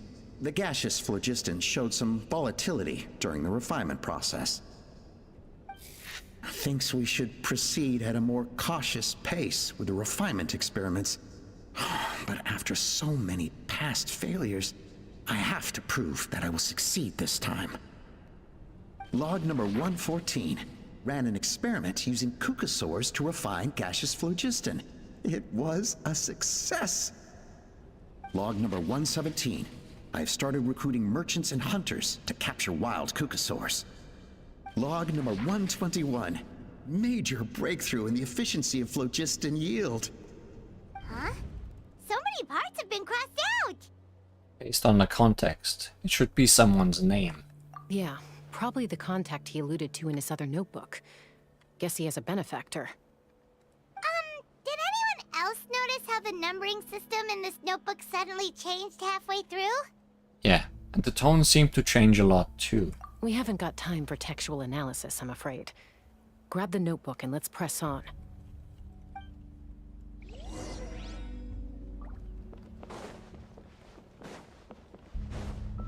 Huh. Never seen one of these before. Looks like this was built with the Cinder City components, too. You're not thinking of giving it a nice hard kick, are you? Just shooting it. Take me up!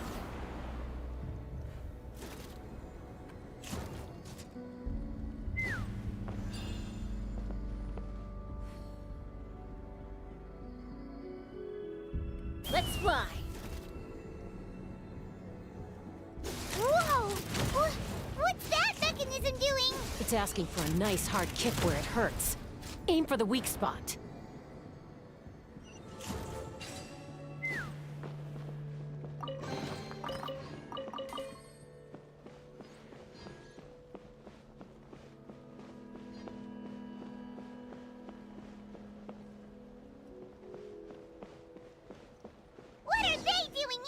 It's T'Pol's henchman. He must have brought them here using the relic and his prototype wings. Watch out! Locked on! Open fire! Open fire! You might be noticing when loading my shots that some of them are electric. That's because I have an electric team member. I think it's ice, wind, and ice, electric, and fire that she can load if her teammates have such elements. which obviously mixes with her wind. Hey, look here! More of T'Pol's notes! Let's hope there's something useful, some useful information inside. Log number 403. Introduce me to some new comrades who fully support my ideas. I told them that some Saurians are blessed with wings, and some people with natural gifts, while the less fortunate among us can only look on longingly as they seize the skies. But I also told them that progress can erase individual differences. Think of the tools humanity has made to fight back against wild beasts. The law we have put in place to even the playing field between the strong and the weak. I promised them that our research will be the new frontier of human progress. With our phlogiston wings, the power of flight will no longer be for a select few to enjoy. Imagine a world where the skies are for all to share. I only hope that when we finally achieve this goal, we'll be proud of me. Imagine a world where the skies are for all to share. Yes, what a wonderful world that would be. Ah man, the progress people are being vilified again. Sure. If only it were possible, we could respond faster, and so many tragedies could be prevented. But T'Pol, what about the Saurians you're draining dry of phlogiston? You're not sharing the sky, you're stealing it! Bad move. I won't let you get away with it.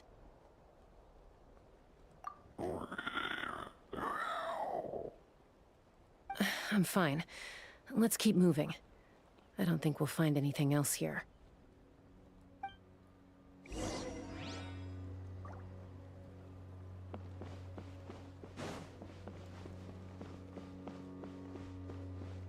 We don't eat chicken around here. Only fowl. Fowl comes from every bird.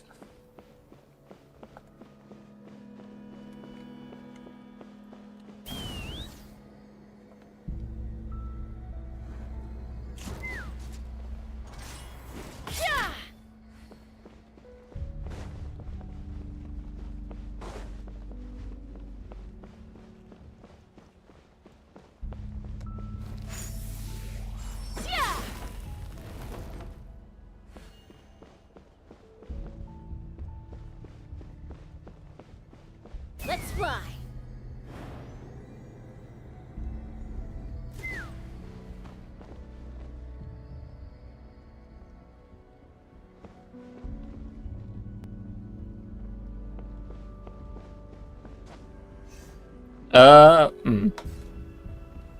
Goodbye.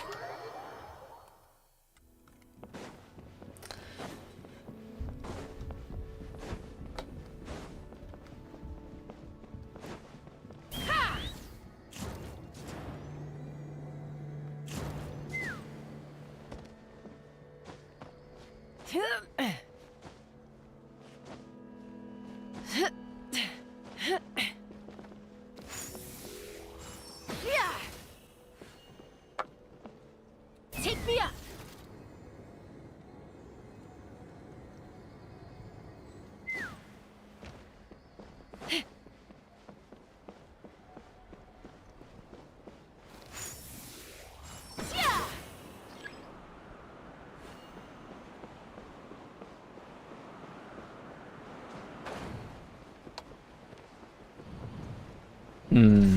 Okay.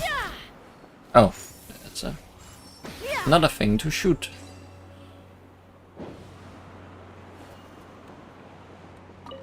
What a complex way of opening a door.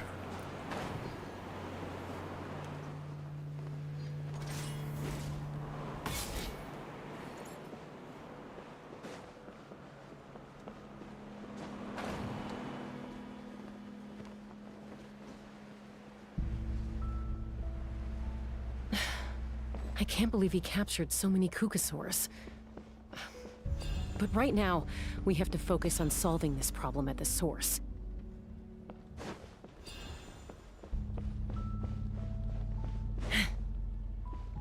Yeah, this is starting to look like a boss arena.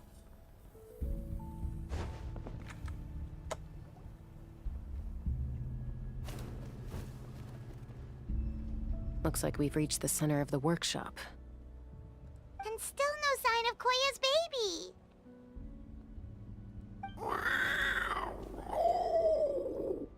Let's search this area for now.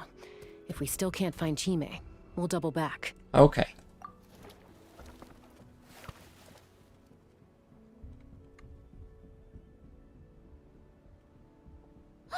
Chaska, Traveler, come quick! What is it? Did you find Chime? Not yet, but look!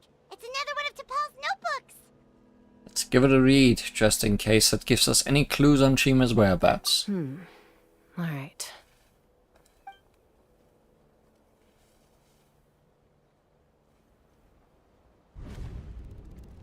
Log number 428. We decided to restart the experiments on phlogiston refinement, but without telling.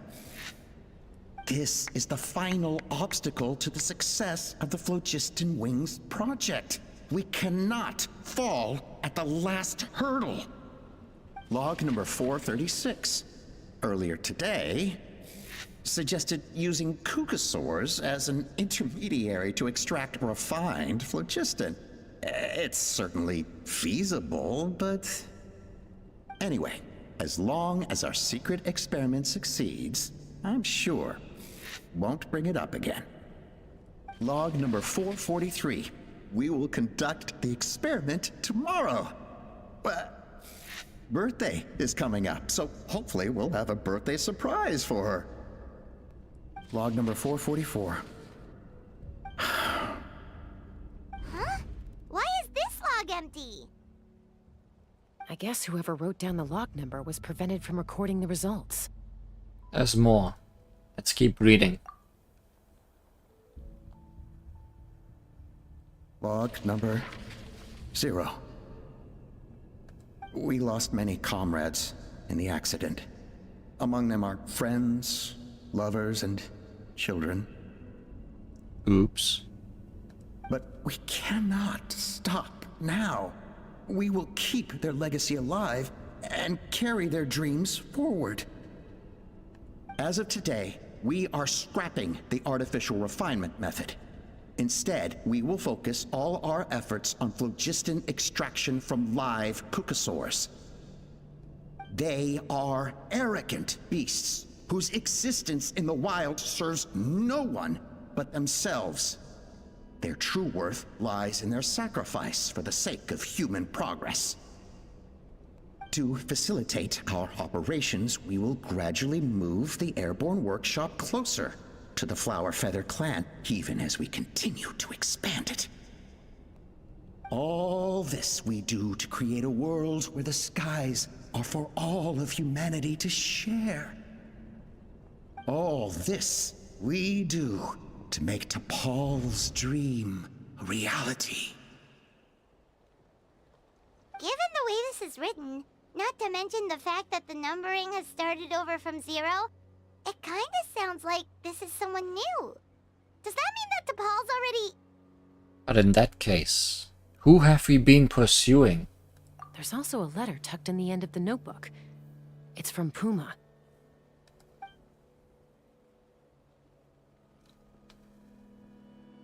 T'Pol, I don't know where you are right now, so I don't know how to reach you. My best bet is to send this letter to the Flower Feather clan. Your father is gravely ill. Oh, I know we've had our differences in the past, but he is still your father. Won't you come and visit him? Please. I know you never liked him and cared even less for me. All you ever yearned for is the sky. And your birth mother. But we'll still be waiting here for you if you do come back. This may be the last chance you'll get to see your father. So Puma's not T'Pol's real mom? Huh. Well, she did say he never called her mom, but I might assume she was just venting. We know that T'Pol's father passed away quite recently, and this letter looks recent. By contrast, the writing in this notebook is old and faded. It looks like the real reason T'Pol didn't attend his father's funeral is because he'd long since passed away himself. Then T'Pol's birth mother, the benefactor who funded this workshop, the real ringleader behind all this.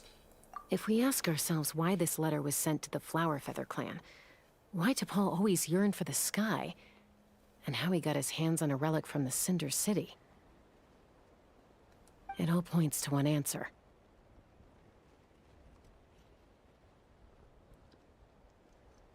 The village elder? That's right. T'Pol was my child. He was born during my days as a wingless wanderer. Yeah, okay. His birth gave me new hope. I wanted to become the kind of mother who spent her days as a valiant rider, soaring the skies. Not an aimless, wingless nobody. That explains why you were so behind the idea of these jetpacks. But his father wanted to settle down, to give his child a safe, sheltered life in his tribe. We fought about it constantly, until the love we once had for each other was gone. He started a new family, with another traveler who was also looking to return home. And I went back to the Flower Feather clan, alone. That also explains why you didn't come up in the little main story chapter we played last time. So it wouldn't conflict with this if we played this first. I had no idea that despite being raised among the children of echoes, my child still harbored dreams of the skies. Can you imagine, Chaska? The joy and surprise I felt when he showed up at my door, asking to join the flying trials.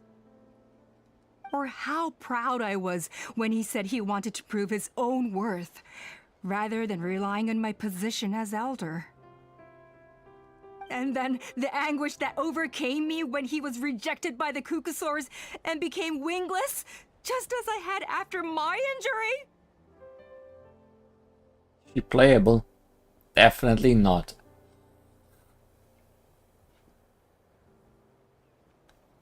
You've got a lot of nerve showing your face here. Now, we've had a surprising amount of NPCs with visions in Natlan. So that's no longer a sign. Don't take this the wrong way, Chaska. I'm not here for a fight. I just want to talk. Isn't that your preferred way to resolve things? I trust you've learned of T'Pol's wish on your way here. A world where the skies are for all of humanity to share. I think instead of not being a playable character, we might make her not a character. If only his dream can be realized, no one will ever have to lose their wings again. Our aerial prowess will be greater than ever before. War will never again come at such a great cost.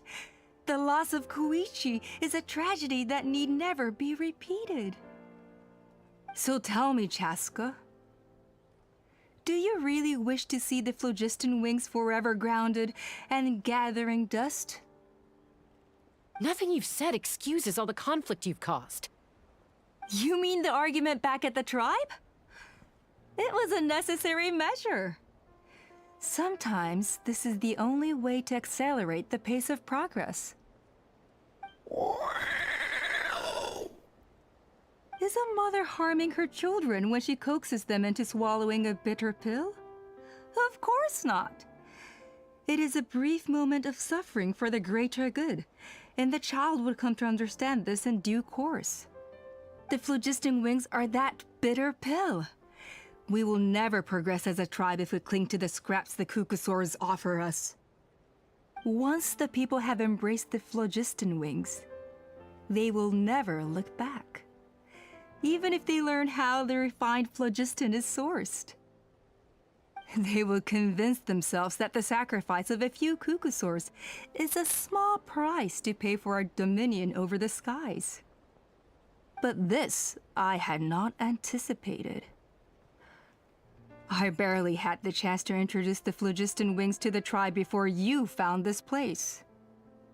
Your plan was hardly foolproof. Yet, it can still be salvaged. Chaska, traveler, you are the hope of humanity. I'm sure you have your doubts about my methods, but know that my love for humanity and for Natlan is genuine. You know me, Chaska. And you know that I've always treated everyone in the Flower Feather clan as my own children. As fellow humans. Surely you can understand my perspective. It's definitely food for thought. Hey, quit the quips! This is serious! Alpa, Natlan doesn't belong to humans alone. And truthfully, neither do I.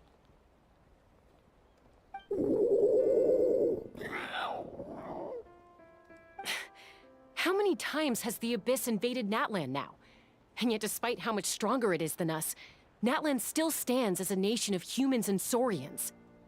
Peace imposed by force will crumble in a matter of days, because social bonds are what hold a civilization together. Weren't you the one that taught me that?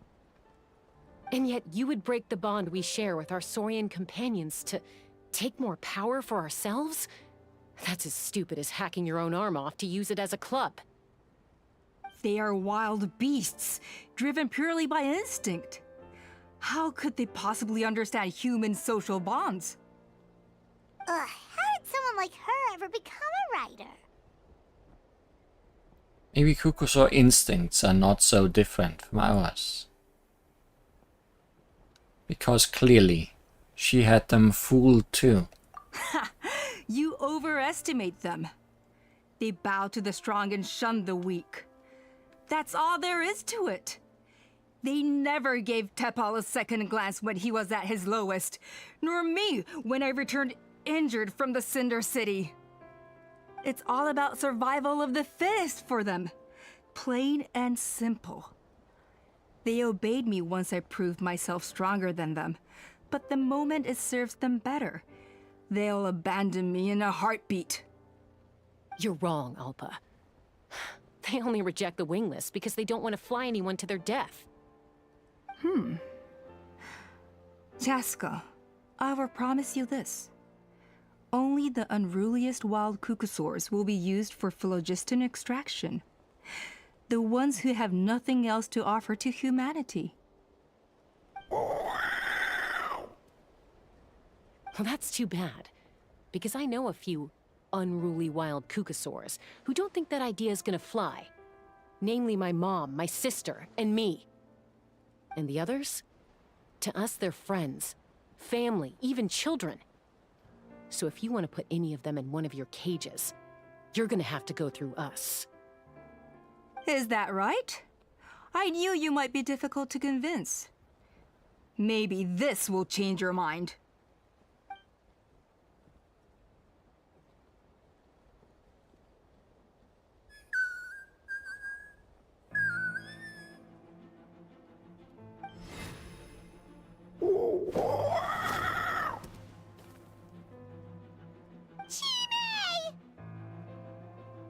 Not an egg no more.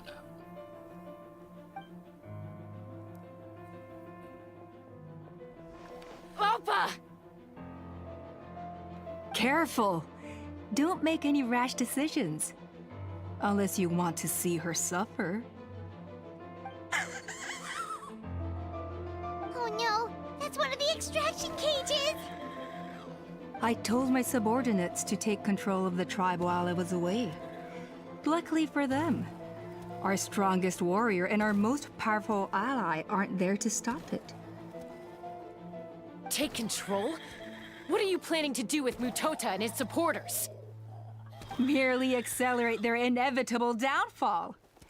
They cannot stand in the way of progress forever. It is not the move I wish to make, But I'm afraid you and your friends forced my hand. And since you insist on imposing me too, I have no choice but to keep you here until the dust has settled. So that's what you meant by I just want to talk. You never intended to negotiate. You just wanted to stall us. No, Chaska. I genuinely hoped I could win you over. You are the strongest warriors we have.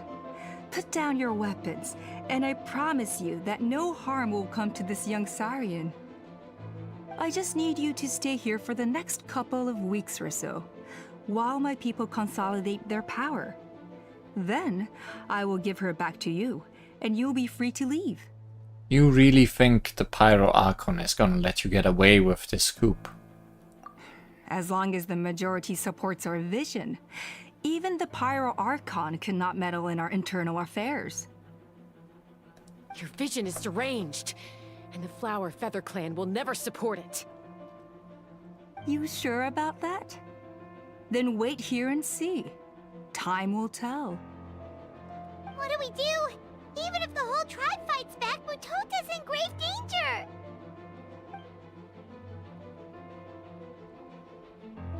Stop delaying the inevitable! Drop your weapons and get into the cages, now! She's still holding Chime hostage. Is there really no other way? Just need to shoot one arrow at that. Surely you can do that faster before she can activate it.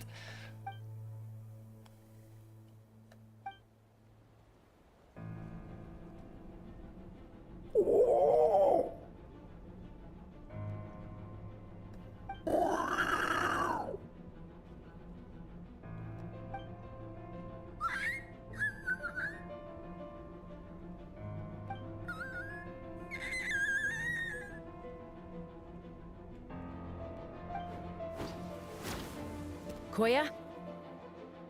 Huh? What are you yapping about? Stand down. Drop your weapons, now! This instant! Ah! Ah! No! The relic!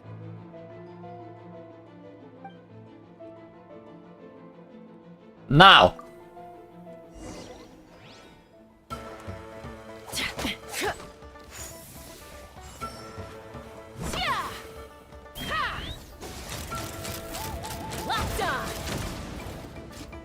Alpa, Tepal.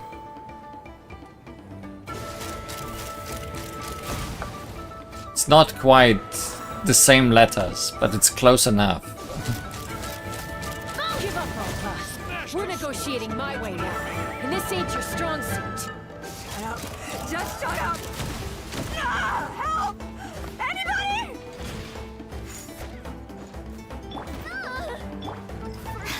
Our bond is strong. Demolished! Again!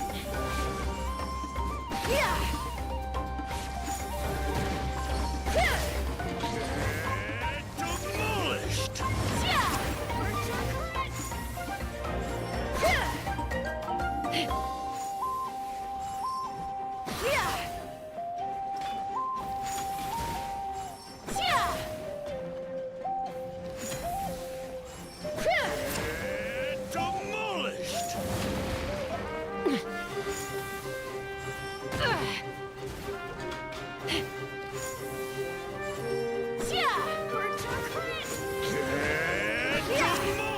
Hey, something's up with this relic!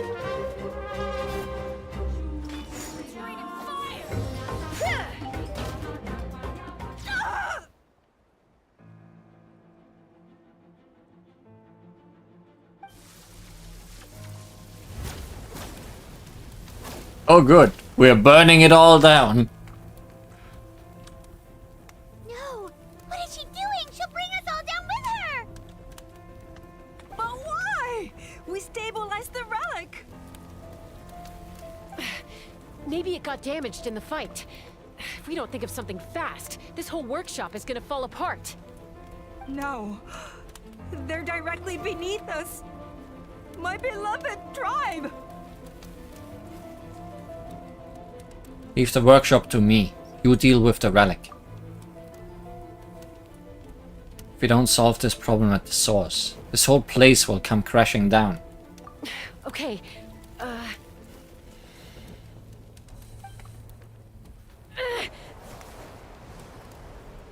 Time for another good pitch. it's too powerful. This ain't a toy like last time. I don't think I can just throw it aside. Kick it then.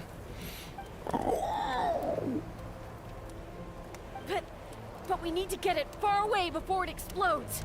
Then the tribe will be safe, and so will this workshop. Koya, remember when we were kids? Come on, let's take this thing high up into the sky.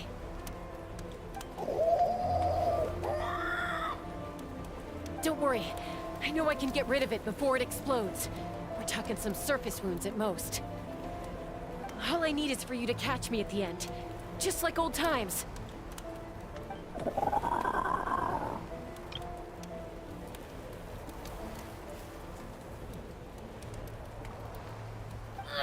I can't hold it back anymore. We have to go. Don't be insane!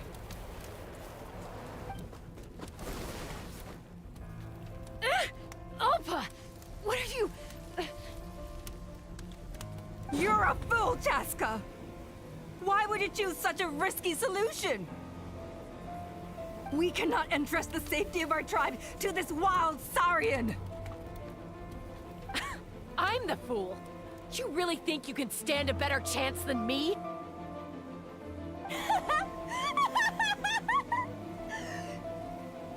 Sure, it may be asking too much for an ex-wingless to escape the blast radius in time. But I can fly it a safe distance away, even if it's the last thing I do.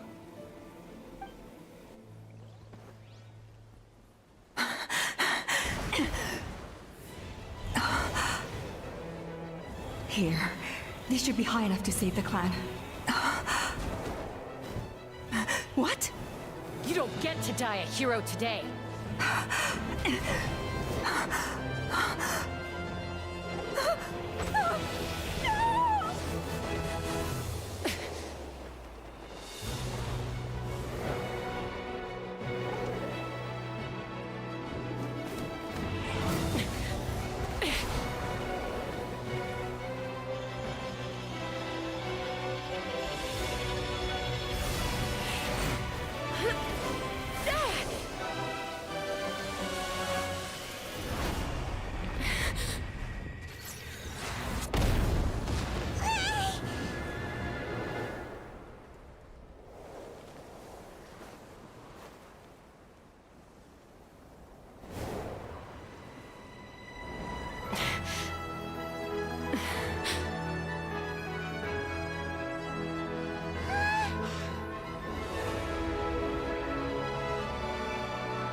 Koya, are you hurt?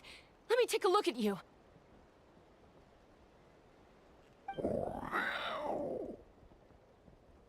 Some really high flying action today.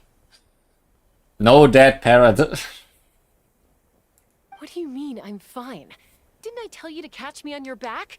Why did you try to shield me from the blast?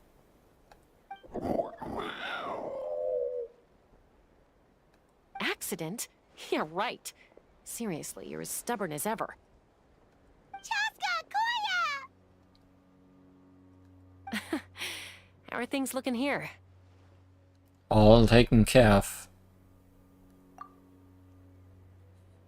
A little DIY. Yeah, I see. I think that's putting it mildly. I owe you one. Again.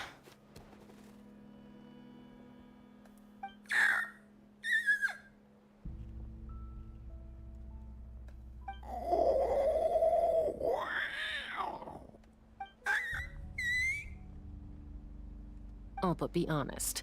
Do you still think Kukasaurs can't form bonds? Mom, I'll figure out the refinement problem. I'll find a way. You don't need to worry about it. I just need some more time.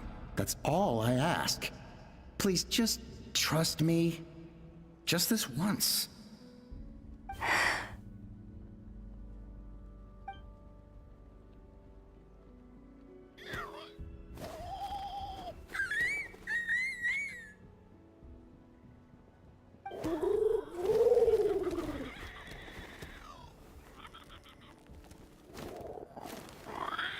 The Flower Feather Clan yield to the strong. And it's up to the winners to define what strength means. So it looks like it's my turn to yield.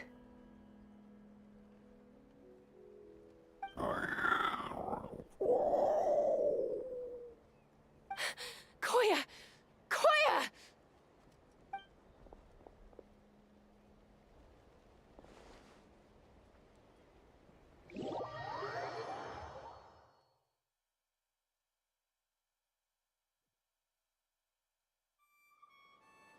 So, you're absolutely sure it's not because of the explosion? Yes, for the 10,000th time, I'm sure. The blast barely touched her. The reason she fainted was old injuries playing up, compounded by overexertion in recent days. The moment she finally relaxed, all the built-up stress finally caught up with her. And no wonder. Honestly, she's just like you. Anyway, now you know how we feel when you go off risking life and limb. Your mother and I would both appreciate it if you lived less dangerously. You know she wrote to me from the Masters of the Night Wind, just to scold me for not doing enough to keep an eye on you. If she wasn't so busy with work, you can bet she'd come back here and chew us both out in person. I'll find an opportunity to apologize to her. I promise. You'd better. No more avoiding us, okay? And don't get me started on all the checkups you've missed. Birds can write. No, the other matter. I know there's too many matters. Got it. Got it. Huh? Koya? You're awake. I'll go let everyone know.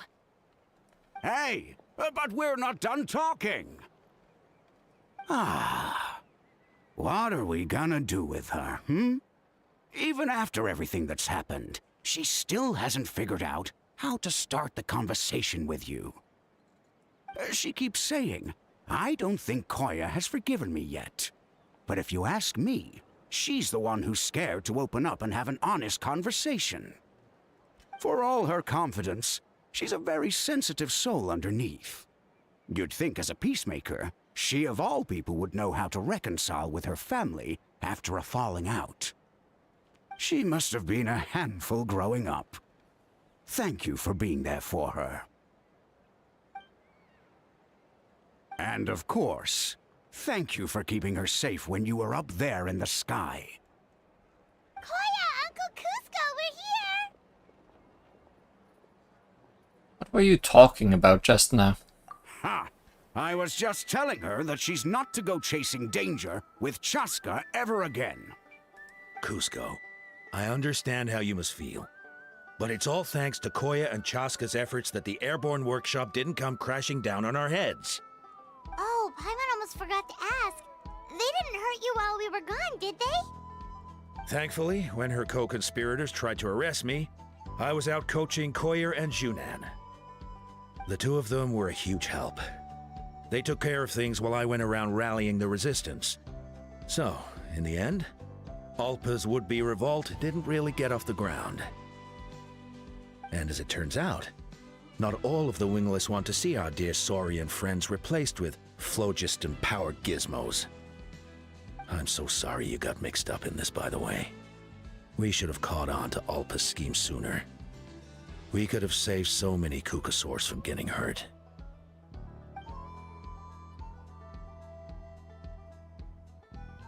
But jetpacks would still be pretty cool. Can't we have both? Surely we can find a different energy source than torturing Kukusaurs. Most of the airborne workshop has now been dismantled, We've just left one small, harmless part intact and repurposed it as a jail for Alpa and her cronies. Oh good. Jail high in the sky, where nobody needs to see it. Let's see how they like being locked up in a sky prison. Now the tables have turned. So, it looks like there's just one less conflict left to resolve. Peacemaker, you're up.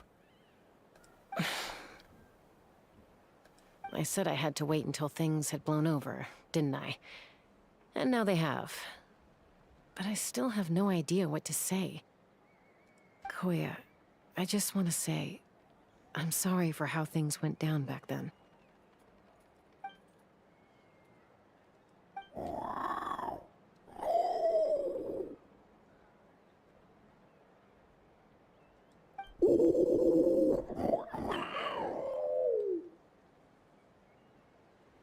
Huh? Does this mean you're not mad at me anymore? There's that family likeness coming through again. Paimon, sip it. But that day, when we ran into each other...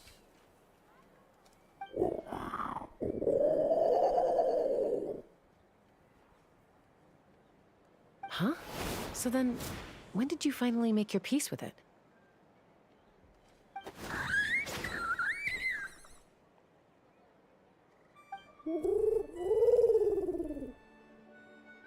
All the bird noises. Aw, it's Chime and Chimpu. They're here too.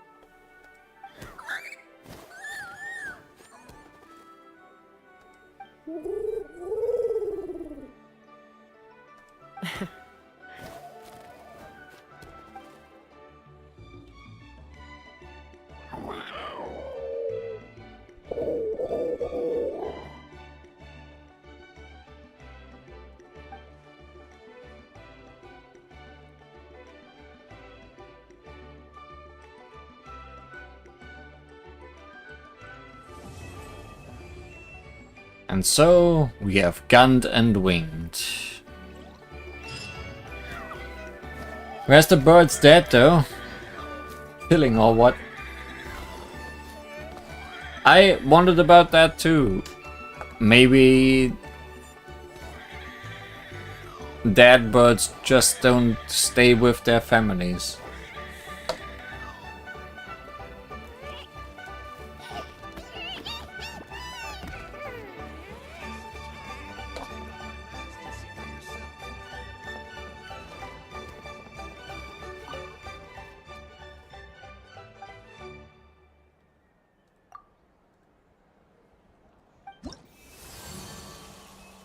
Maybe they are a species, but the dead just die after becoming dads. Oh no.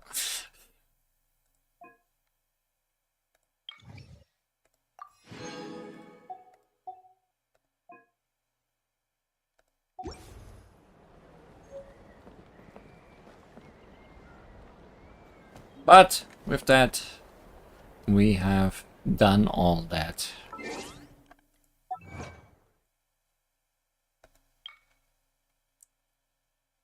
Hunter never loses their prey. Complete eyes on the feathered prize. The punchy Saurian emerge victorious from the duel thanks to the power of your Saurian companion. Every contact leaves a trace. In Sora's crackers lie both the beginning and the end.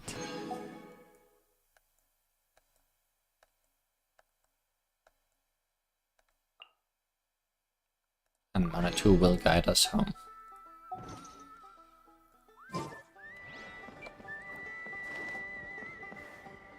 And with that, we are done with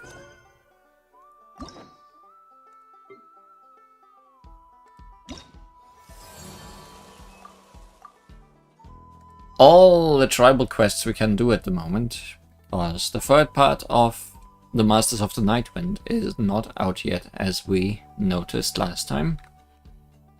Probably in the next patch, I would assume.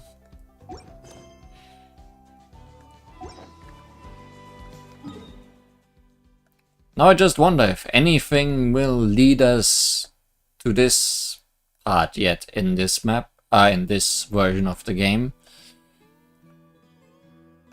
I mean, there's a whole second half still coming, so quite possibly.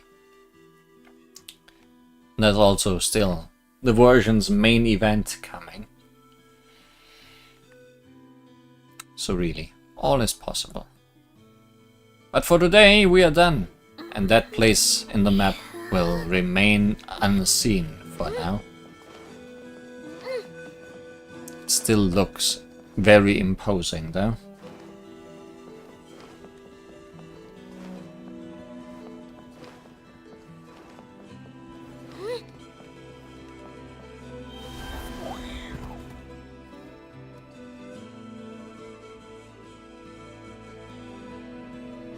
Probably next time on Genshin Impact.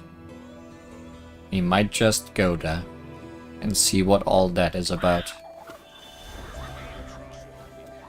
Until then, thanks for watching. And listening to all the bird noises.